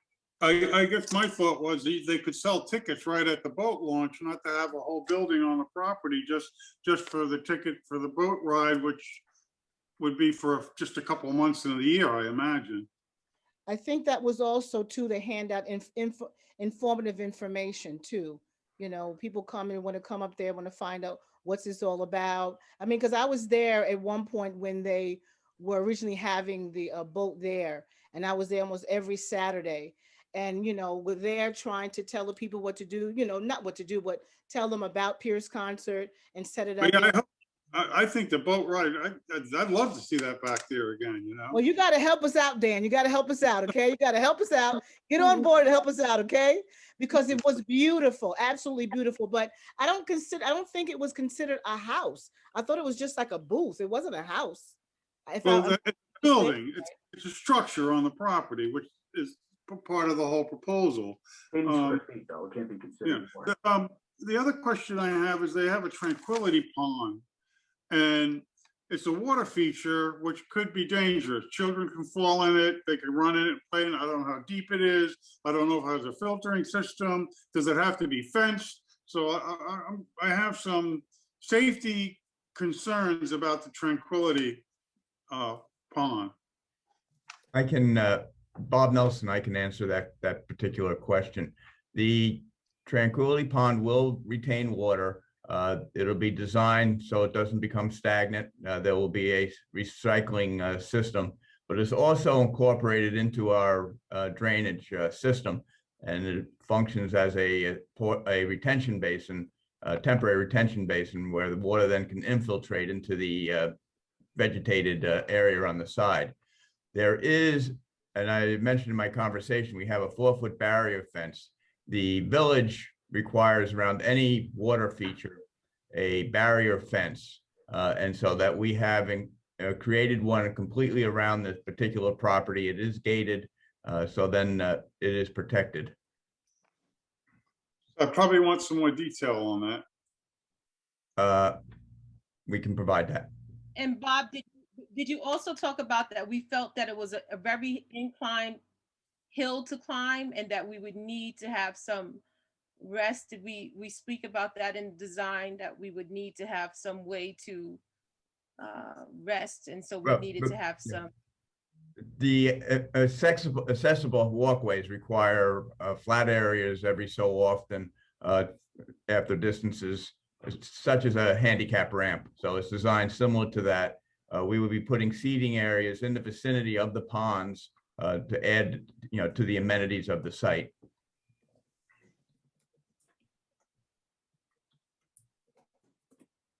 Okay, thanks, Bob. Anyone else?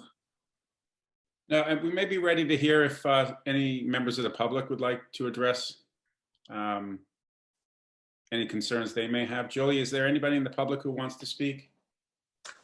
Yes, Scott Klansky and Sarah Couts. I'm going to bring them both in.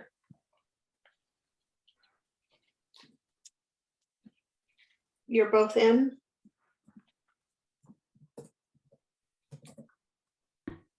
I'm in. Yes. Go ahead. Hi. I wanted to say hello, everyone. My name is Scott Klansky. I want to thank the board and everyone involved trying to get this museum finally done. My family and I are honored and happy to be living so close to such an important piece of American and Southampton history.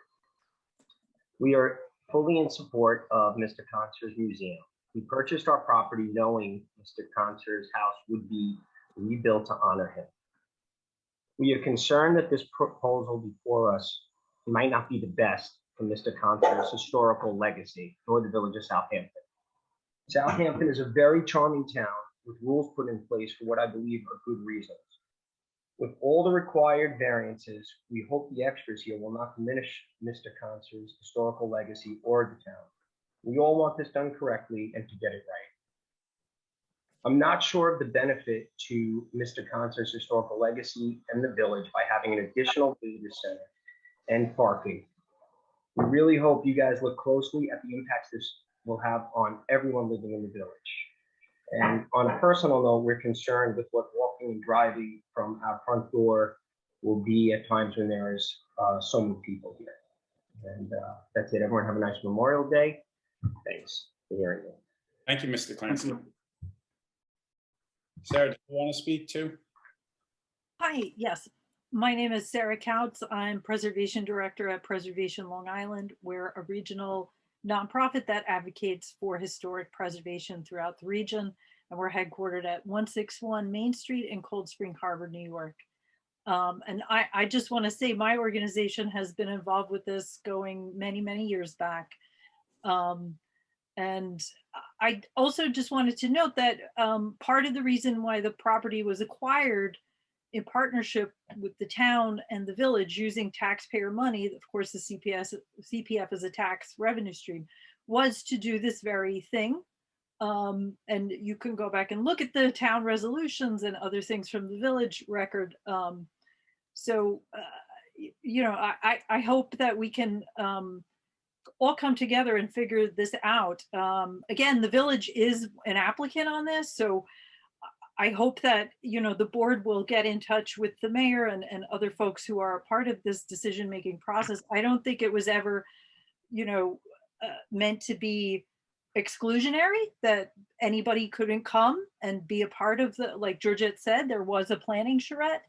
So there's been a lot of attempts to engage everyone in the process. So I'm sure Georgette would be, happy to speak with anyone. I'm sure the planners here, it's amazing to see the Nelson and Pope folks here. I'm sure everybody's available and accessible. And I think it's always been part of the plan to engage the public and get the best outcome. So if there's anybody who has a concern, please reach out to them.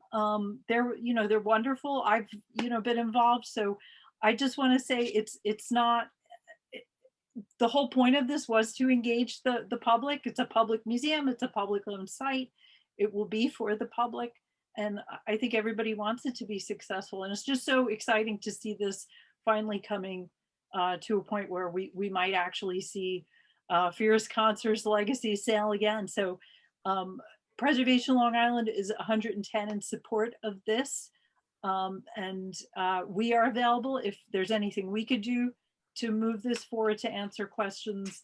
And thank you very much to the board and to everybody who worked on this project. It's very exciting. Thank you very much. No, thank you. I think Catherine Whipple would also like to be heard. Catherine, you need to unmute, please. Hello. Hi, good evening. I'm Brendan Johnston. I'm Catherine Whipple. We prepared a brief statement, as I have a habit to ramble. To the Zoning Board of Appeals, thank you for holding this public hearing. My wife and I are year-round residents and the recent owners of 37 Pond Lane, a 0.4 acre residential lot just to the north of 51 Pond Lane. As we prepared to purchase our home in December, we were excited to hear about Pyrrhus Concert and the restoration of his historic homestead. In April, we were surprised to hear about the larger development plans. The original town purchase agreement and the intermunicipal agreement did not mention a visitor center, offices, or concession stand. It was our understanding that the town and the village intended to rebuild the original home and to maintain the rest of the property as part of the CPF Open Air Initiative. We purchased our home in order to raise a young family. We have concerns about the proposed concession stand as it's located 5 feet from the property line. We have not been able to receive any information concerning events at the outdoor seating area. We've noticed the parking on Pond Lane is full on warm weather weekends. Pyrrhus Concert's homestead most certainly should have been protected from the beginning. We believe in the mission to honor history and to educate the public. Our concern is with the proximity and scale of the proposed public structures to the surrounding residences. Thank you very much for considering our perspective. Thank you. Jolie, is there anybody who would like to? I believe that's all from the public. If anyone else from the public would like to speak on this, please raise your hand. No, no one else. That's it. Thank you, Jolie. Mhm. Okay, so do we just, Jeffrey, should we just hold this over for all purposes? Yes. Okay, so can I have a motion to hold over the application of Town of Southampton 51 Pond Lane for all purposes? Can I just make a statement before we, before the board? Okay. We would just like to remind the board that the applicant has been patiently waiting 7 long years to make this project become a reality. This project is one that will be culturally significant, not only through the village, but the town of Southampton in the east end of Long Island. Pyrrhus Concert's story is a story of triumph that should be proudly told and put on display. Pyrrhus Concert's life should be celebrated as he has a strong connection with the village of Southampton that should not be ignored or forgotten. As such, the applicant respectfully requests that the ZBA take into consideration the factors addressed herein in connection with the applicant's request for a special exception use at the premises. Further, the variance relief requested by the applicant significantly outweighs the detriment to the community.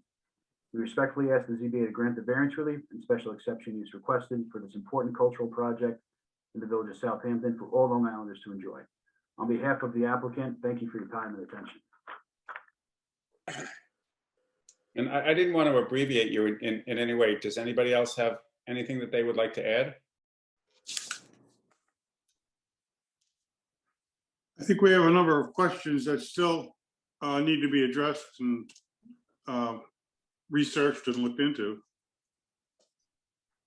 Do you want to let us know what those are so we can get those to you in a timely fashion? Well, I think what we'll do is we'll have our work session so we can collect our thoughts. To the staffing question of how many people there that you know work there on a daily basis. We wanted to know more information about the pond, how you protect how that's fenced in, because I noticed the path crosses it a number of different times. So Bob, answer that question for so you. It's a safety issue there. Bob, you still there? And I have there are a lot of administrative offices. I didn't know how come you need so many administrative offices. I noticed 4 in one building and administrative offices in the other building. And then on the Coist, if that was really needed on the property, if you can sell tickets right at the boat launch, because you can do literature at any one of the buildings. So those were my concern. Bob, are you able to answer any of those questions now? I mean, I thought you answered the Tranquility Pond question already. Did you not?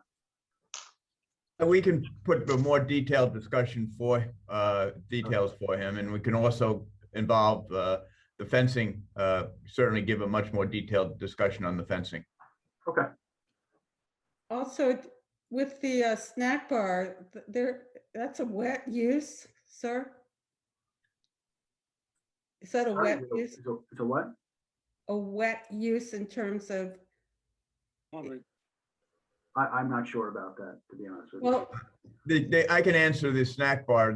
It's not intended to be a place where they're cooking. It's packaged soda. I would think, I'm deferring to, I don't know, but I know that this is an issue in the village, especially there was another property that was just renovated nearby, and there can be no, like it would have been a cute snack bar, but it can't be because a wet use is prohibited.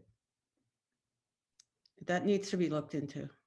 It would be designed in accordance to the sanitary. That's what I'm asking, sir. Thank you. Yes.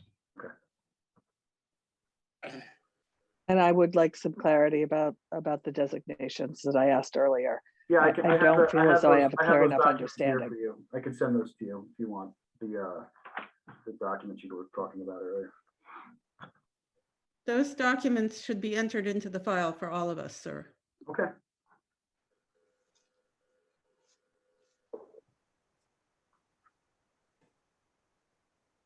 Are you set, Mr. Curcio? Yep, unless there's anything else, we're okay. Okay, so let's have a motion to close this this application for all purposes. So moved. Well, Mr. Chairman? Yes. Mr. Chairman, I didn't understand that the board was closing for all purposes. I thought you were. To leave it open for all purposes. Okay. My apology. I was looking at something else. So can I have a motion to leave this application open for all purposes? And a second? Mark, Dr. Key has been raising her hand. I don't think you've seen it. Oh, no, I'm sorry. I thought Jolie kept an eye on that. I saw it up and then I saw it go down, so I wasn't sure. Would you like to speak? Dr. Key?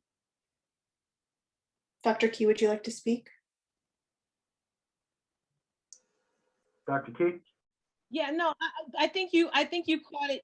I think you caught it. I wanted to know if it was going to be open and what, that was my question, but Yeah, I will work we're going to with keep it open for all purposes. Yeah, thank you. I will work with Anthony and Rob and get Rob all of everything that you need for the folder.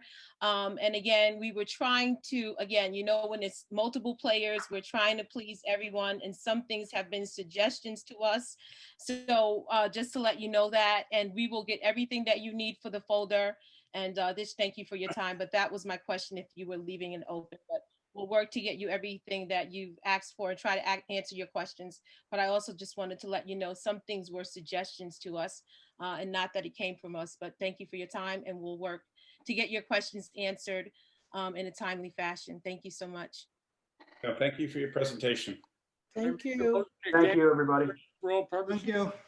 Okay, Dan, I want you to help me with that ferry. I want you to help me with that ferry, Dan. So, Mr. Chairman,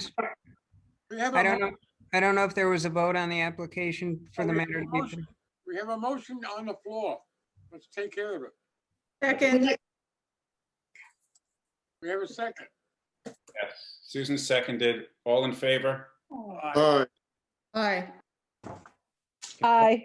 Let's move back to case number 3103 at 46 John Street. I think the architect is ready now.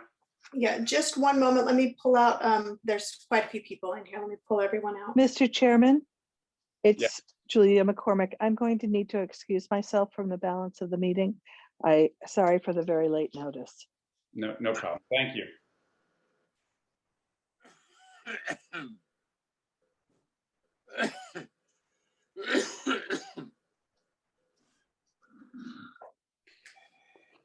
Okay. CU Lou is coming in for Nathan. What's the holdup here? She should be in. CU Lou, are you in? Yes, I am in. Okay. You can go ahead. Hi, my name is Yu Liu. I'm the architect for 46 John Street. My office is in the 70 Main Street in Southampton. I would be presenting this case. Would you let me share my screen? Yes, go ahead.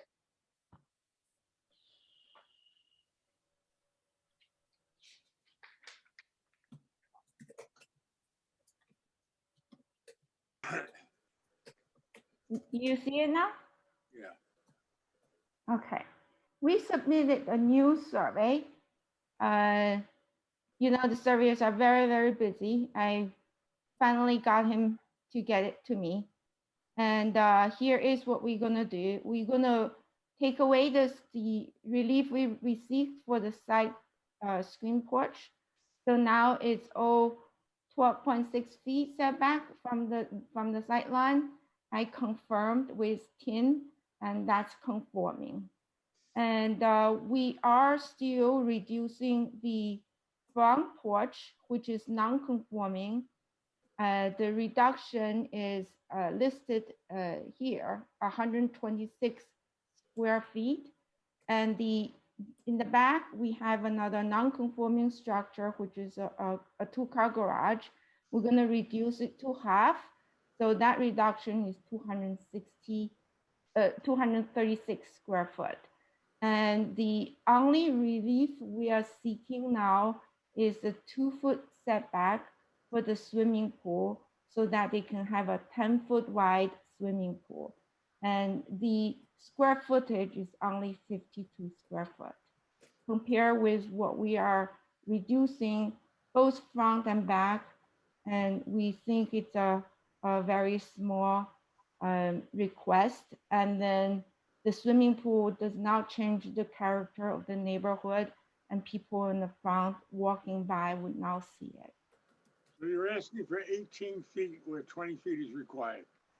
Yes, 18.1 on this side and 17.9 at this side. From the westerly lot line. Yeah. And you meet the setback from the easterly lot line. Yes, it's 20 feet. And you meet the rear yard setback. Yes, that's another 20 feet. Could I ask, I don't have that new survey. When did you submit it?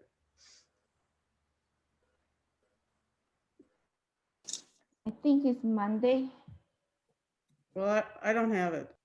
Well, we have it here right before us, so. That's nice, but I would have liked to look at it before this. I'm so sorry. I really chased him, and the mail got pretty late. I know it's hard, but it doesn't make our job easy if we don't have documents. It doesn't make my job. I'm sorry. I'm really sorry about it. They don't pick up the phone. They don't answer email. It was so hard to get it done. Is this the only variance that you're asking? Just the 2 feet for the swimming pool? Yes, yes, for the swimming pool in the back. So there's nothing else that we have to discuss? No, except the 2 no. feet? So what you're also saying is there's a 5-foot setback from the structure to the pool. You're showing that, and that's to show compliance with that setback. Yep. And that this is going to be a garage. Yes, now it's, because this is reduction of the swim porch, you definitely can still use it as a garage. But that's the intended continued use as a garage. Yes.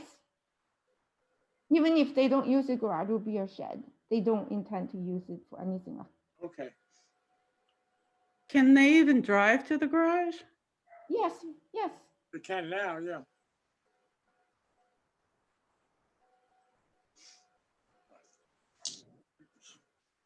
Two feet from the westerly property line. And The Wesley line, the neighbor actually wrote a supporting letter. And that's from Patricia Grunbaum. And she owns the property next door to them on this side.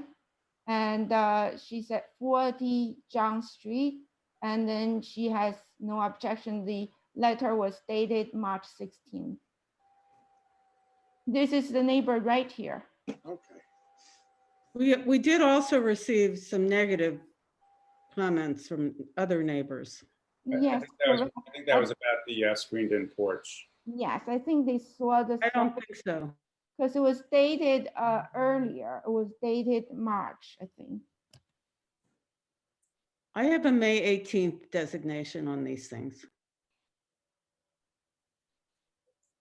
That's still before the new survey. The first letter was from Mackie Finnerty, and that was April 16.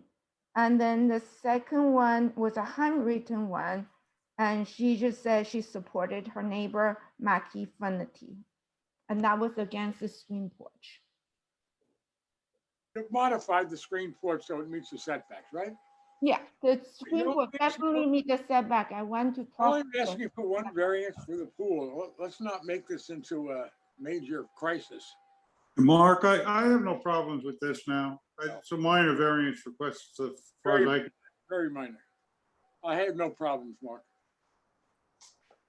Okay, I don't have a problem with the application as it stands now. It is the one variance for a slight width expansion of the swimming pool and a reduction in the size of the existing. Close this for determination. Can I have a motion to close this for all purposes and for determination? So moved. Second. Okay, so all in favor? Thank you so much. Thank you. Okay, bye. Thanks for your patience. No problem. It was my mishap. I got locked out. Okay. Thank you. Bye-bye. So we're going to go to, I think the next case in order is 950 Meadow Lane. I hope I didn't skip anything. I have a Village of Lake Southampton, Agawam? Lake Agawam. Lake Agawam? Yeah, no, I did skip. Okay, so the next case would be Village of Southampton, Lake Agawam. Perhaps is there you are. Stick around. Village of Southampton, can you raise your hand if you're here for that? I saw Catherine Somo in the participants earlier. Yeah, she's coming in. Good.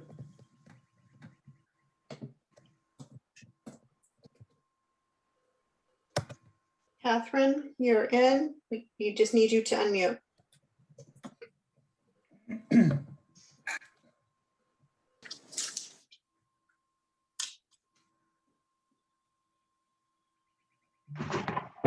Okay, can you hear me? Yes, we can hear you. You just can't, oh, here we go, start video. There you Can't go. see me. Okay, you can see me now. Yes. Do you? Yes, so I'm representing the Lake Agawam Conservancy. We're just looking for a permit modification. They're looking to do the harvesting again for the water lilies in Lake Agawam. The previous permit had an exclusion that we were only allowed to harvest between basically October through April, but based upon the observations that we saw with the water lily growth, that the more ideal time to harvest the water lilies is during the growing season to remove the nitrogen from entering the lake, and also the algae gets caught up in the water lily blooms, and when it dies back, it causes a noxious odor. So it's, a cumulative benefit.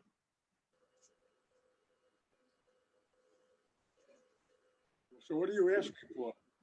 We're asking to be able, we want relief on the exclusion. We were only allowed to remove water lilies between October 1st and April 30th, and we want to be able to remove water lilies at any time. The original exclusion was because the staging area was going to be on town property, and it was changed to private property last year. So the town lifted their exclusion on the timing, and we just want the same so that the permits are the same.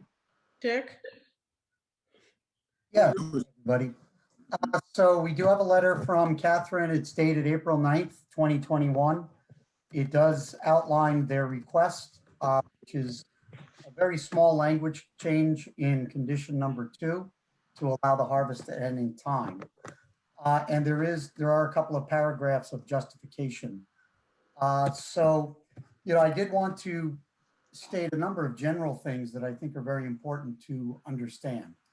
Number one, the lake is essentially owned by the trustees. It's bottom lands of the town of Southampton and controlled by the trustees. So they have issued a permit. They understand the project, and they were also an active participant in the harmful algal bloom action plan.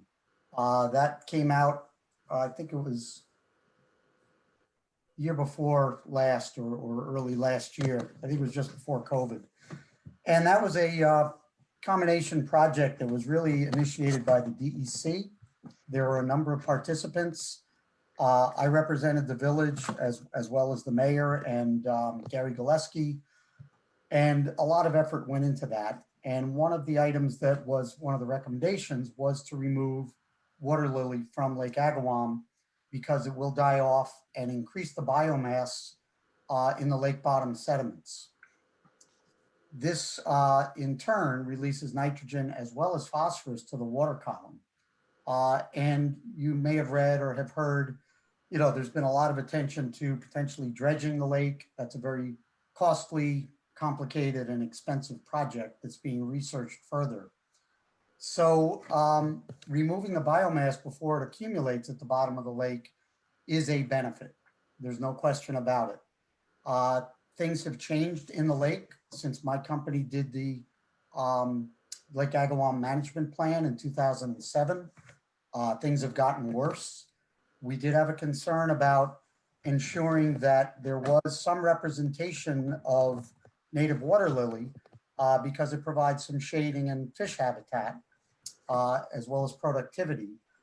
But I don't think we're ever going to get to a point where we cut back the water lily so much that it would degrade the lake quality for wildlife, for fish species. And I think the more important factor here really is to remove the biomass. And also all of the conditions of the original permit remain in effect.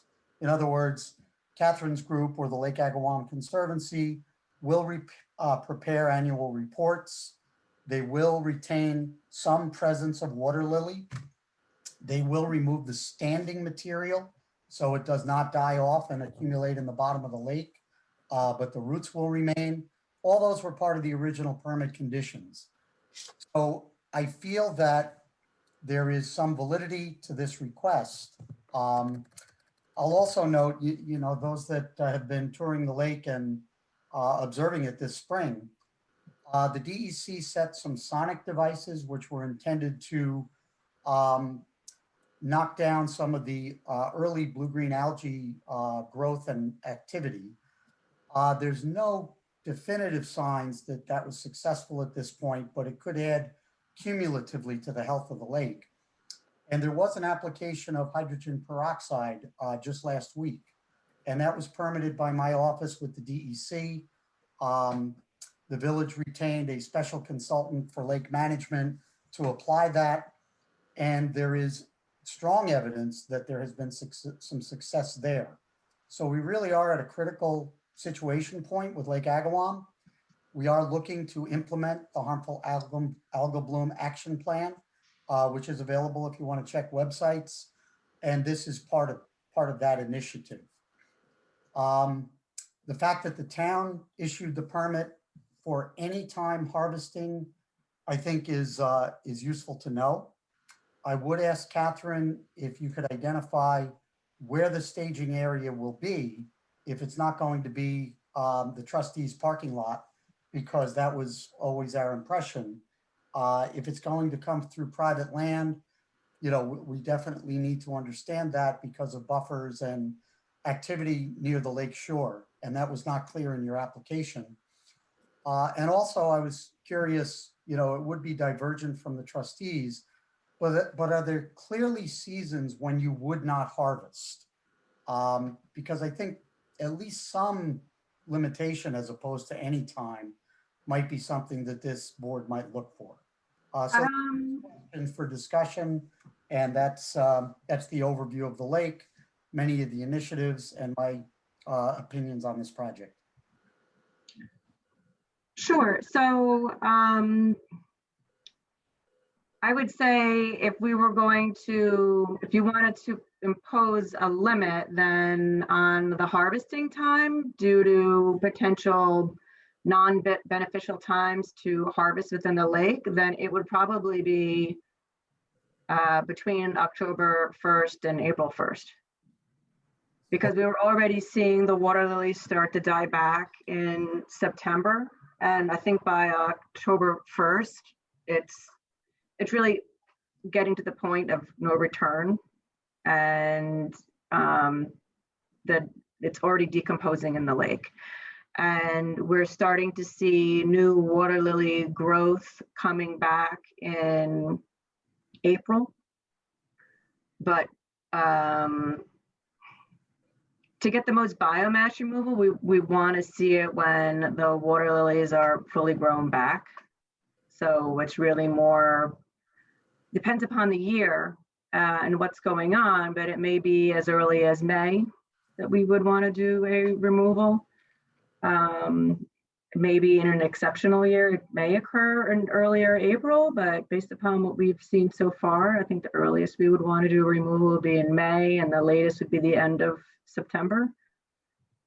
And it starts to lose its benefits. We are staging the water lilies on David Bonet's property. And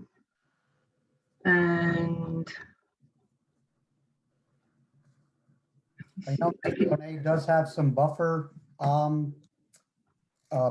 requirements in effect from a prior wetlands permit. I don't have the file in front of me at this time, but you may want to check that and just make. Yeah, it's 496 First Neck Lane, and that's where we wound up when the town, what we worked out with the town was storing the water lilies on his property as opposed to the town property last year. The land bounced right back. The biomass that we removed greatly reduced, even within a couple of days. So it wound up being a very small quantity of material that we had to remove, and they just scooped it up and took it off the property without impacting the buffer area. So I think that that's useful to know because first of all, 496 First Neck is a party to this application, and there is also a prior wetlands permit. So just clarification of the method of removal, the staging, and off-site removal of the material as it relates to that property, I think would be useful. And if you are able to offer the season that you referenced, I think that's worthwhile. It's up to the board, but that was one of the questions that came up at work session and one of the questions that I had. And I don't know if you need to check with your client, but I think that would be helpful. I will say that the Lake Agawam Conservancy is the applicant here, and it's the group of homeowners around the lake. They are putting up funds for lake improvements, beyond their properties, funding many projects, various bioswales and other initiatives, including groundwater monitoring of groundwater entering Lake Agawam. So they're a very well-intentioned group that are the most affected by the lake, but the lake is there for the enjoyment of all residents and visitors to Southampton. So certainly the Lake Agawam Conservancy is to be commended and recognized as a great asset for improvement of the lake over time. And I think those are reasonable questions that you may be able to easily take care of. And it seems as though I think time is somewhat of the essence, because I know you want to get on with a harvest program. So I'm not sure the best way to handle that, but I'll just throw that out there for the board's consideration. Yes, time is of the essence. I kind of keep making this analogy. It's hard to find a contractor that can do aquatic weed harvesting. There's only, I think, one shop in town, so to speak, and Aquatic Solutions is committed to doing weed harvesting at Georgia Capon. They have a 5-year contract over there. So we're trying to fit in the Lake Agawam harvesting around the Georgia Capon harvesting and working with Chris Gobler on that initiative. And our understanding is that we can use Aquatic Solutions to do the harvesting in Lake Agawam in June, and then again in late August. So that would be our rate limiting factor. I mean, what if once we get past a certain date, then he's committed to being in Georgia Capon, so we wouldn't be able to do a removal. Understood. Would it be, and maybe I'm speaking out of turn, I don't know if it would make sense for us just to provide a follow-up letter or something explaining the staging a little bit more clearly. It's similar to what we had explained in our original permit application, how the material will be staged and removed. It's just in a different location. Yeah, that was a parking lot. I mean, I will say, and again, I want to engage the board with this, but it looks to me, if someone can correct me if I'm wrong, is the next meeting June 24th? That's correct. Yes. Thank you, Mr. Chairman. So that would really kind of hamstring you from combining it with the Georgia Capon work. So I'm going to go out on a limb and just indicate that your letter is clear from April 9th. I might just make a suggestion on condition 2 that rather than any time, that it's authorized to occur between April 1st and October 1st. And that would take care of condition 2. And, you know, for the board's consideration, I could add a condition just that the buffer at 496 First Neck Lane shall be ensured to remain intact pursuant to the original permit. And I think that may cover it. Again, I think Mr. Blinkoff should weigh in because we're kind of doing something on the fly here. And the board, I think with the explanation, understands the critical nature of the work that's being proposed and its value to the lake and the community. So I'll just put that out there as a possibility for discussion. We would like to facilitate it in any way, understanding that the time constraints right now. So Jeffrey, just let us know how procedurally we can facilitate this, and we'll work from there. My question would be, working with what Mr. Voorhees was just saying, is the condition that's being proposed by Mr. Voorhees in any way increasing the request, or is this just a modification of the time frame? Modification. So it's a modification of the time frame, and you're just indicating the need to maintain that buffer? I'll just add to that, Jeffrey, and answer your question. It's decreasing the request. So the fact that it was noticed for any time, Catherine is saying that really the logical time is between April 1st and October 1st. So it's decreasing the request. So we should be on notice. Right. So then I don't have a legal issue with the notice. It would have been a modification that would decrease the request and the potential impact. And I think consistent with, and this would somehow bounce back to Mr. Voorhees a little bit because this deals with wetlands issues, but I think similar to an application for a variance, what's being proposed is a condition that Mr. Voorhees is suggesting is reasonably attached to the basis of the permit being requested. And such conditions are normally acceptable in variance applications, and I would think similarly would be here. Rick, I think part of the question is, how do we do this tonight? Is that Sure. right? We can't wait. I think a resolution, again, I'll let Jeffrey. Yes, I think it could be a resolution, and I'm sorry to interrupt, Mr. Voorhees, the question I would have is twofold. One is I would just want to make sure that perhaps Mr. Voorhees could frame a possible motion for the board to consider. And then the second, I would then just see if the board would wish to proceed with it, and then a decision could be crafted that would include the resolution as proposed. That's fine with me. Is it fine with Dan? Are you fine with that? Kevin, Susan? Yes, I'm fine with it. Yeah, I'm fine. I mean, I'm they're the fine. experts. If they say it's better this time of year, then let's do it. That's good. And Catherine, are those, what I framed out before, acceptable to the applicant? Yeah, no, they would be fine with that. Would it be, yeah, no, I would only ask that, I mean, I think it'd be even a little late, but could we maybe put it from April 1st to October 15th, or is that? I'm fine with that. We had always anticipated, you know, I remember the first year that you were doing this and you were seeing the die off and we were panicking. we were panicking. So on the fall end, I'm happy to provide more time. I have no problem with that whatsoever.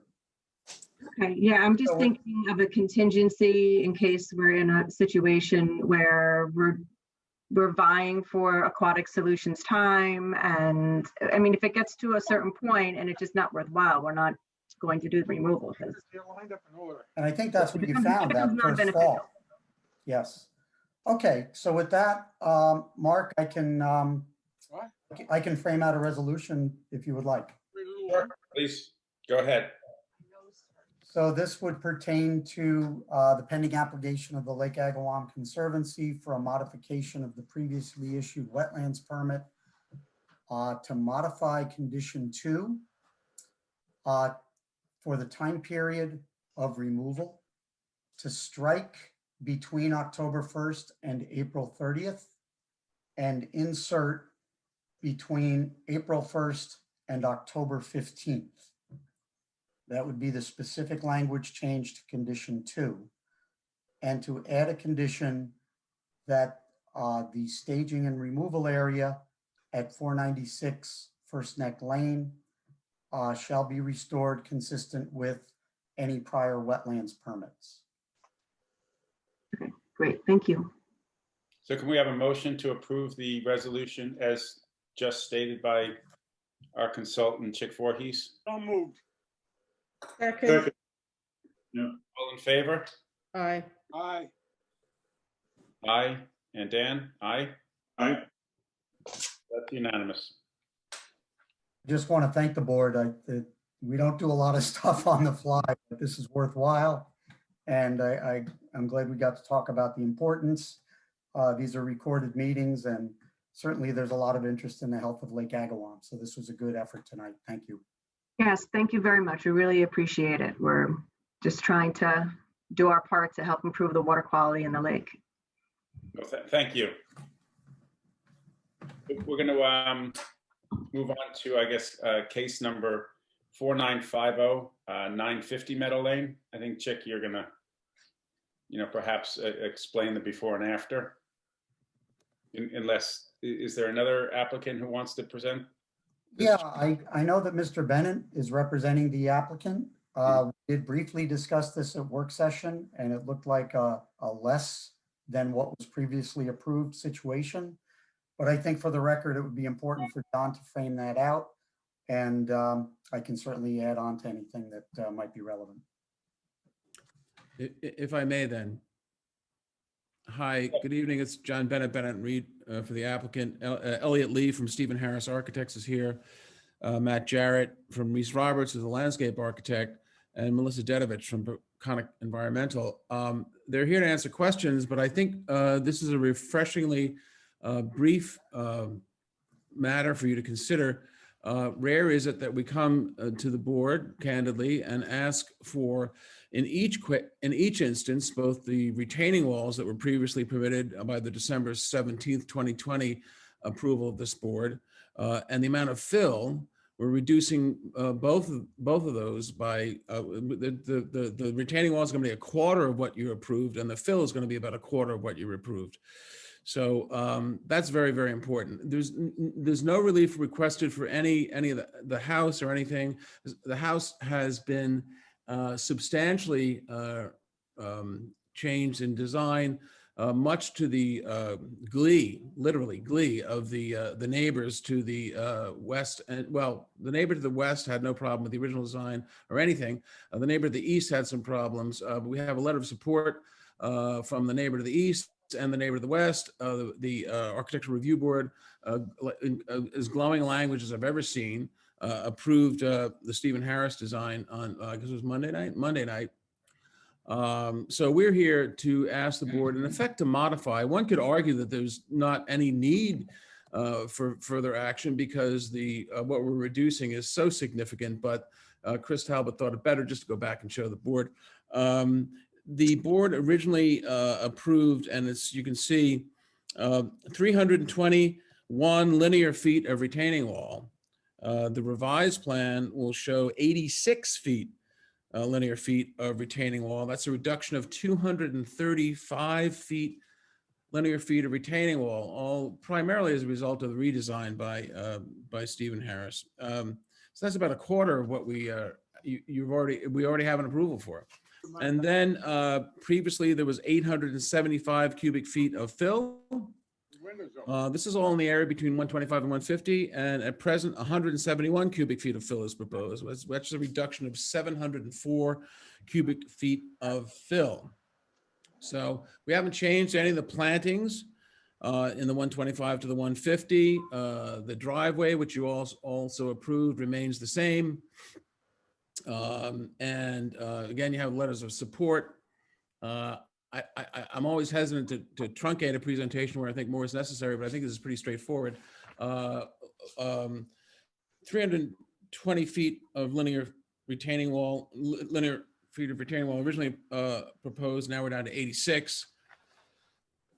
875 cubic feet of fill. Now we're down to 171. No relief needed for the house, anything, septic, all complies, all that stuff. So I don't really have much to say. One could argue that you don't even need a modification because we're doing less, but glad to have you vote on it, hopefully. It's great. Can somebody just weigh in on how that was accomplished? It's wonderful. It's perfect. It's a redesign of the house, significant redesign of the house. It's a different house. There's Outside of the house pods setback. as opposed to the Sawyer Burson house was a linear, had a bigger footprint. This has bifurcated footprints. It's a much more beachy design and maybe a little bit less, what should we call it? Less grand, I think is fair to say. But this is how we accomplished it. Do any board members have questions, or Chick, do you have questions? No, I think it's a good idea. I think that's great. I thought it was fantastic. I have no questions, Mr. Chairman. No, this is better. I will say that I did not prepare a written decision tonight. We do have a prior permit, and all we would do is insert the dates of the updated plans. So it's up to the board. John, what's your time frame? Well, sooner is always better, but I don't know. Elliot, we still have a little bit of designing, interior design, stuff like that. We're a little ways from filing for a building permit, right? I mean, we were hoping to do, we were shooting for, end of June, early July if possible, but, if. So that fits well with the time frame. Decision next month. What'd you say, Susan? Totally doable. Meetings on the 24th of June. Yeah, let's do it and do it the right way. That's fine. End of June. That's great. Thank you. And it's the first hearing, but we recognize that there's no issue here. I was just getting greedy as a result of the last thing. Ricky would have done half the agenda on the fly. I move to close this application for decision. Okay. Do I have a second? Mr. Chairman, I just in case there's anybody in the public who wanted to be heard, I don't know if that was mentioned. There's no hands up from the audience on this. Thank you. Just checking. Once again, I move we close this application for decision. Do I have a second? Second. Okay, all in favor? Aye. Aye. So we'll have. Thanks. a decision Thanks. next- Have a great Memorial Day. Thank you. Thanks very much. Thanks, everyone. Mark, I'm just gonna pull everyone out here, okay? I Sure. need a second. Oh. Mr. Chairman, that time has come. Have a great Memorial Day weekend, Chick. Thank you for your help. I am leaving tomorrow morning for a vacation out of state, the first one since all of this began. So Good luck. packing, I do appreciate it. Have a good evening, everyone. Have a great weekend. Take care. Okay, everyone's pulled out. Move on to Sanford Place, 99 Sanford Place. Is the applicant or applicant's counsel available for presentation? Yes, Liz Vale is coming in.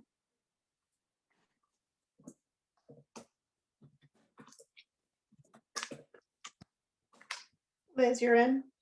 Yes, thank you. Good evening, board members. Liz Vale, Farrell Fritz, 50 Station Road, Watermill, here on behalf of the applicant, 99 Sanford Place LLC. Can I share my screen, please? Yes. Thank you.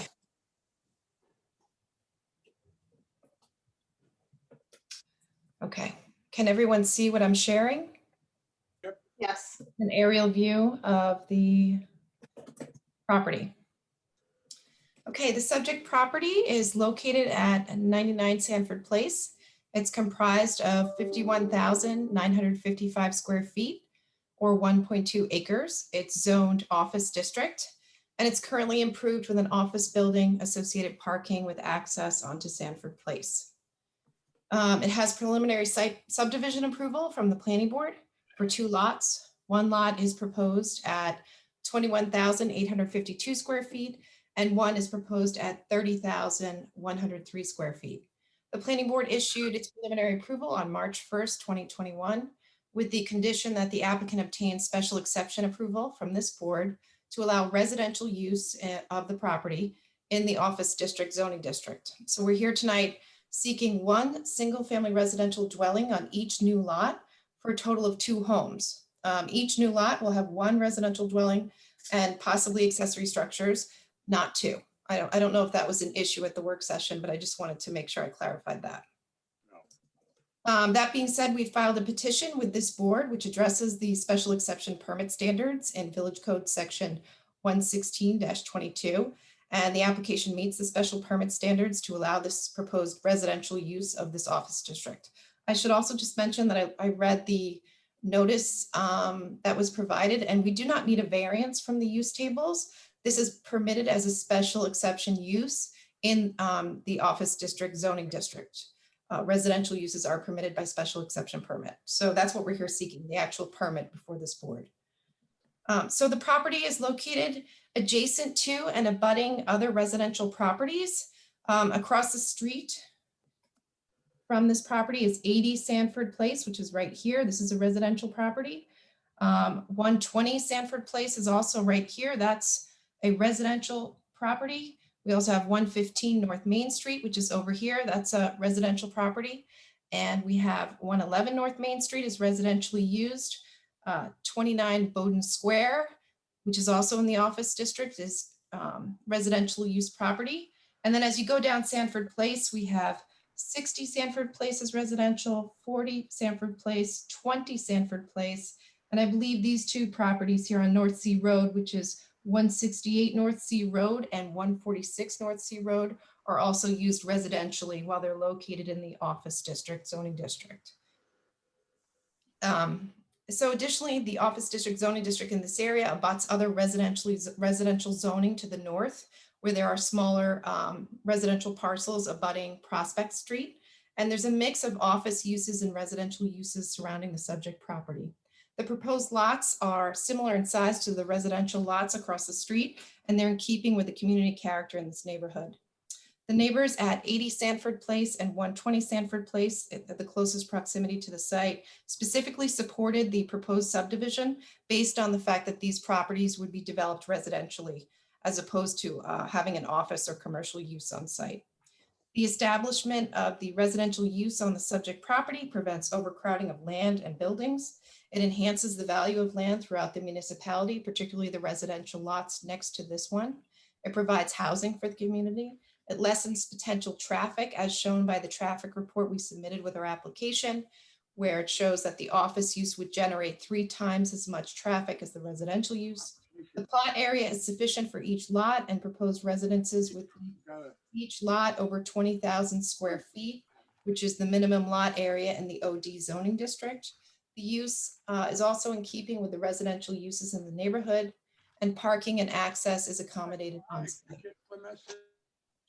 Finally, I would submit that this board has issued similar precedent-setting approvals in the past, including one at 76 White Street, where the board has approved a special exception residential use for the property, which was located in the OD zoning district, not far from the subject property. In that case, the ZBA noted, quote, "We granted special exception use approval in 2008 in order to permit the development of 2 one-family dwellings on a property directly to the north of the subject lot on the north side of White Street. There are lots developed for residential use, which have lot areas comparable to the lot area of the subject lot, and the foregoing information shows, among other things, the mixed character of the OD zoning district and the immediate neighborhood, which character includes residential uses. Therefore, for the foregoing reasons, this application meets the special exception permit standards in the code, and we're respectfully requesting that the board issue an approval. I have a subdivision map if you want to see what the proposed lots will look like. Before we go to that, could you, perhaps submit the dimensions or the delineation of the office district? I'm just not seeing it on here. Well, this is just an aerial. I know what you're saying. So then, for our work session, I would like to see maybe superimposed on the aerial. Okay. The office district. And I'd also like, although you're pointing to some residential, I'd also like for you to indicate on the aerial which are also commercial, because you do have adjacent commercial. Sure, this is Schmidt's. Yep, and there are some commercial properties here as well. This is an office. It's all mixed in, frankly. Okay, I'm happy to do that. And then let me just clear this. Also, in the application, there are a few things that weren't filled out. The name of the owner or a principal in the LLC, and a few other things. I don't want to. Well, we'll make sure that all of those are filled out correctly. No, absolutely. That's what it's for. Thank you. Absolutely. Okay. We didn't mean to interrupt you. Go ahead with the subdivision. No, that's okay. So this is just the subdivision approval preliminarily, of course, which requires this board's approval for allowing a residential use in the OD district for lots 1 and 2. This is just a blow up of the subdivision map that's on file with the village that was preliminary approved. So you could take a look at the lot sizes. Lot 1 is, again, it's 21,000 square feet, and lot 2 is going to be 30,000 square feet. So, and I didn't mean to interrupt you, but do you have then proposed site plans for how those 2 lots would be developed? No, we're not seeking any variances for any of the proposed residences on site. In fact, we're just seeking special exception approval to develop them residentially. So we can, it's a requirement of the subdivision as well. What zoning district would it be in? I'm in the OD zoning district, office district. If it changes to residential, what zoning guidelines, what zoning dimensional requirements would you comply with? Hold on a second. I think we still have to comply with the zoning, with the underlying zoning dimensional requirements. I'll have to take a look. This is just the proximity, if you can see, of the subject property to the other property where it was granted, and there were other properties around here as well. So I can certainly get that information to you. What was your question, Mr. Chairman? It was about what underlying zoning would apply if your special exception is approved? Correct. Would it be R20? Would it be R40? Would it be R60? Would it be something that we devise? I mean, it's just an open question. That's No, why. and I would ask your counsel to weigh in on that. My understanding is we're just seeking a special permit. We're not asking you to change any underlying zoning. The special permit it allows for the use if you meet the standards of the permit standards. It allows for that use. As far as what zoning would apply, as far as I'm concerned, as far as I could tell, it would be the OD zoning district regulations. What is Mr. Does Blake? the OD allow accessory buildings?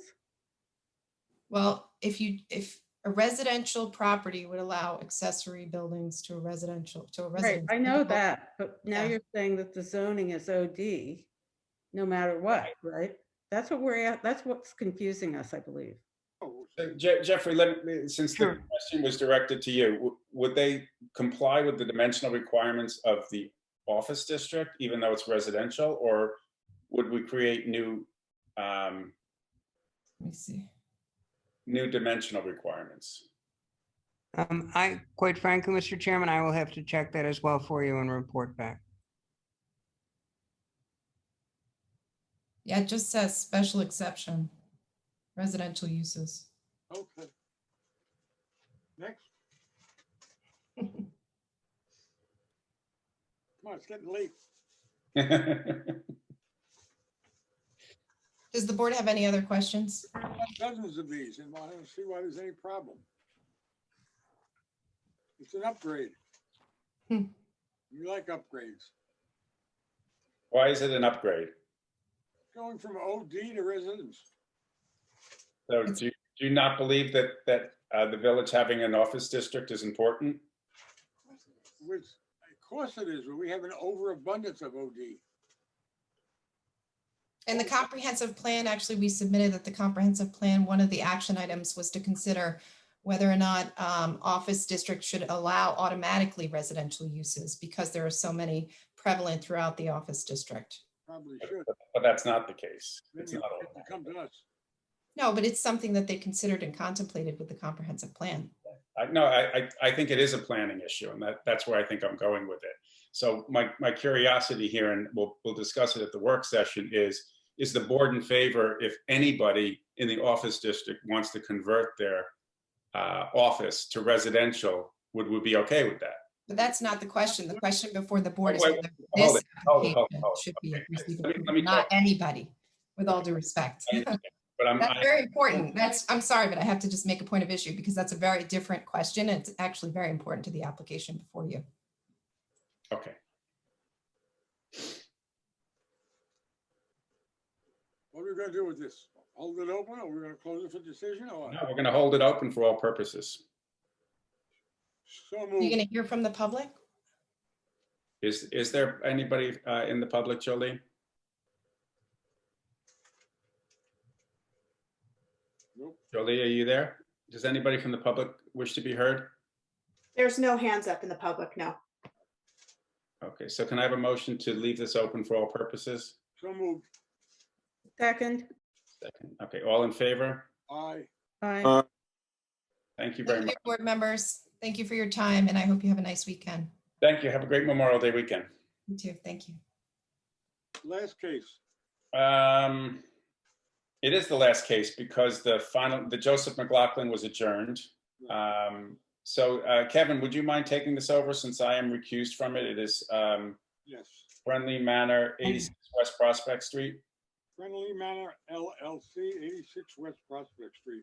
And Mr. Chairman, I may as well just put this on the record. So the application with respect to Maine then would be adjourned to the next meeting of the board. And just so all are aware, all council are advised. So they've been advised and that will be on the next board meeting's calendar. Sorry to interrupt, sir. No, you're right. We went a little bit out of order, but 365 and 385 South Main Street, pursuant to a request from the applicant, was adjourned to the next public hearing on June 24th. Thank you so much. All right, we have a house on the corner. It's got 2 front yards. One front yard is West Prospect Street. The other front yard is High Street. They want to put in a pool, and they're asking for relief where 40 feet is required to High Street to 29.9 feet. from High Street. In other words, 12.1 relief is what they're asking. That's correct. Good evening, members of the board. It's good to be here with you.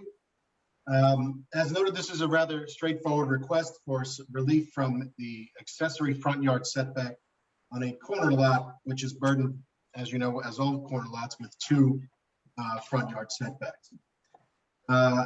The proposed pool complies in all other ways except for that front yard setback. Both side and rear yard setbacks are compliant with zoning. Lot coverage is compliant with zoning. The lot exists as a conforming in size, but not conforming in lot width. It is 64 feet wide, where 100 is required in the 12.5 zone. And as a result of that and the fact that it is a corner lot, it is burdened to a great degree with respect to the placement of this accessory structure. It's located on High Street. Of the 6 other homes on High Street, 3 of them do have pools. And I would note that the principal structure, although required setback from the front yard is 30 feet for a principal structure, the principal structure here is only 13 feet as a pre-existing non-conformity.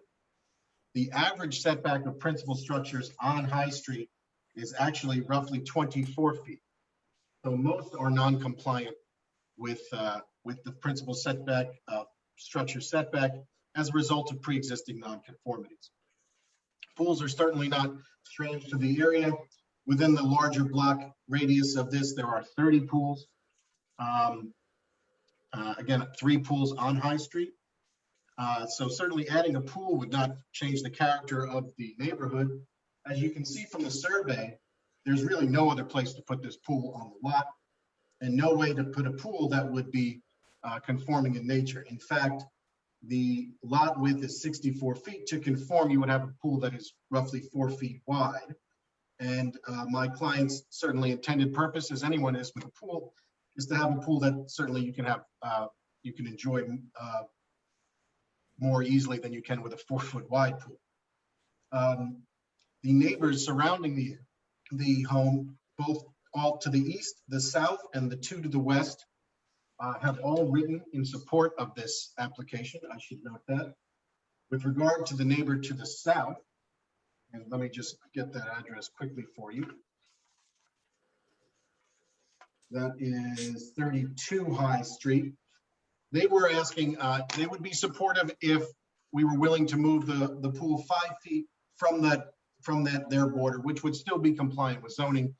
And my client is certainly willing to oblige that. So the setback from the southern boundary would be, instead of 20, 25. And again, 20 is what's required under zoning. In all, we think this is a relatively modest request, although it's a 40-foot setback, and we are asking for just over 12 feet of relief, given the character of the neighborhood, the constraints of the lot, the support from the neighbors, and existing conditions, again, in the neighborhood and its character. We do believe that this request is reasonable in scope and tailored to minimally impact the intent of zoning. Could you just go back over where the neighbor asked? It's 20 feet now from both sides, correct? That's the proposed, that's correct. So what is being asked by the neighbor to move it 5 feet one way? Yeah, so I'm sorry, say that, I apologize. They want you to move it 5 feet to the north. 5 feet to the north, closer to the house, which is still compliant with zoning. Oh, okay. That's Yes. So the neighbor would have more of a buffer. That's correct. I know that there was a small petition circulated against this, and I would note that of the 3 names on the petition, 2 have since issued written letters of support, which I didn't have time to submit them before this hearing tonight, but I will certainly submit them for the written record. I think we've seen those. I've seen the letter. The letters in support you have? No, perhaps the letter against. Yeah, and I just wanted to note that 2 of the people against have ultimately come in favor of it after discussions with my client. There was concern that she was a developer looking to flip this. She is not.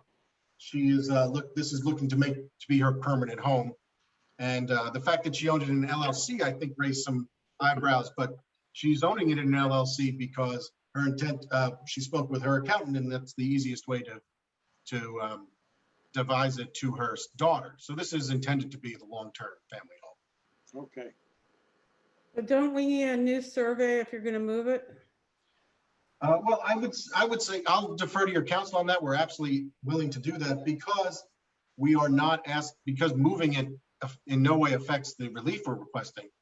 I would submit that we don't have to, but I will happily do that if this board would like that. Well, I'm an advocate of having it down on the paper so that when everything is put in a file, that there's no "I told you so." I do think we need to have it documented. Sure, I'll have the surveyor. I don't know about the board members, but that's how I've worked in the past. I'm happy to do that. We'll have the surveyor update that. No problem. Very good. Do we have anything else for anybody on the board? No. Is there anything from the public who wishes to be heard? Anyone in the public who wishes to be heard on this application? No, no hand. So shall we hold this open for all purposes, seeing as they're going to give us a new survey? Can't they just put the new survey in the file and we can have a written decision? That's fine with me. I mean, I'm not trying to hold it up. I just want the documents to be in order. That's fine. Sure. So how long is the? So we can close it for decision. Okay, and yeah, for written submission, right. How long is the written submission period going to be? We'll have it in before the work session. Okay. Is that possible? I'll have to rely on the surveyor's schedule. It's not a big update that he has to do, but we'll push him as best we can. If we do need more time, I'll submit a letter to the board requesting. Yeah, you could go to the public session. Okay, very good. I mean, I think you're going to get an okay on this. That's what it looks like, right? Yeah, it sounds good to me. Okay. So thank you. I move we close this for decision pending the insertion of a new survey in the file. So moved. Oh, second. All in favor? Aye. Aye. Thank you all very much. Have a great evening. Council, do we have to motion on that last? I don't have a motion on the Joseph McLaughlin. We have to motion that? There was an application to adjourn, just to be clear. It was were all board members present in agreement with that matter being adjourned to June 24. All right, so it does not have to be motion, no problem. I'm just asking if I can just ask if all in favor? Are all board members in favor of adjourning the 365 South Main Street to June 24th? Aye. Aye. Aye. Thank you. And I don't believe there's any further business before the board then? It's not. So do we motion to close and wish everybody a happy Memorial Day weekend? I so move. Thank you. All in favor? Yeah. We all set? Yeah, just say all in favor, aye. All in favor? Aye. Aye. Have a good weekend.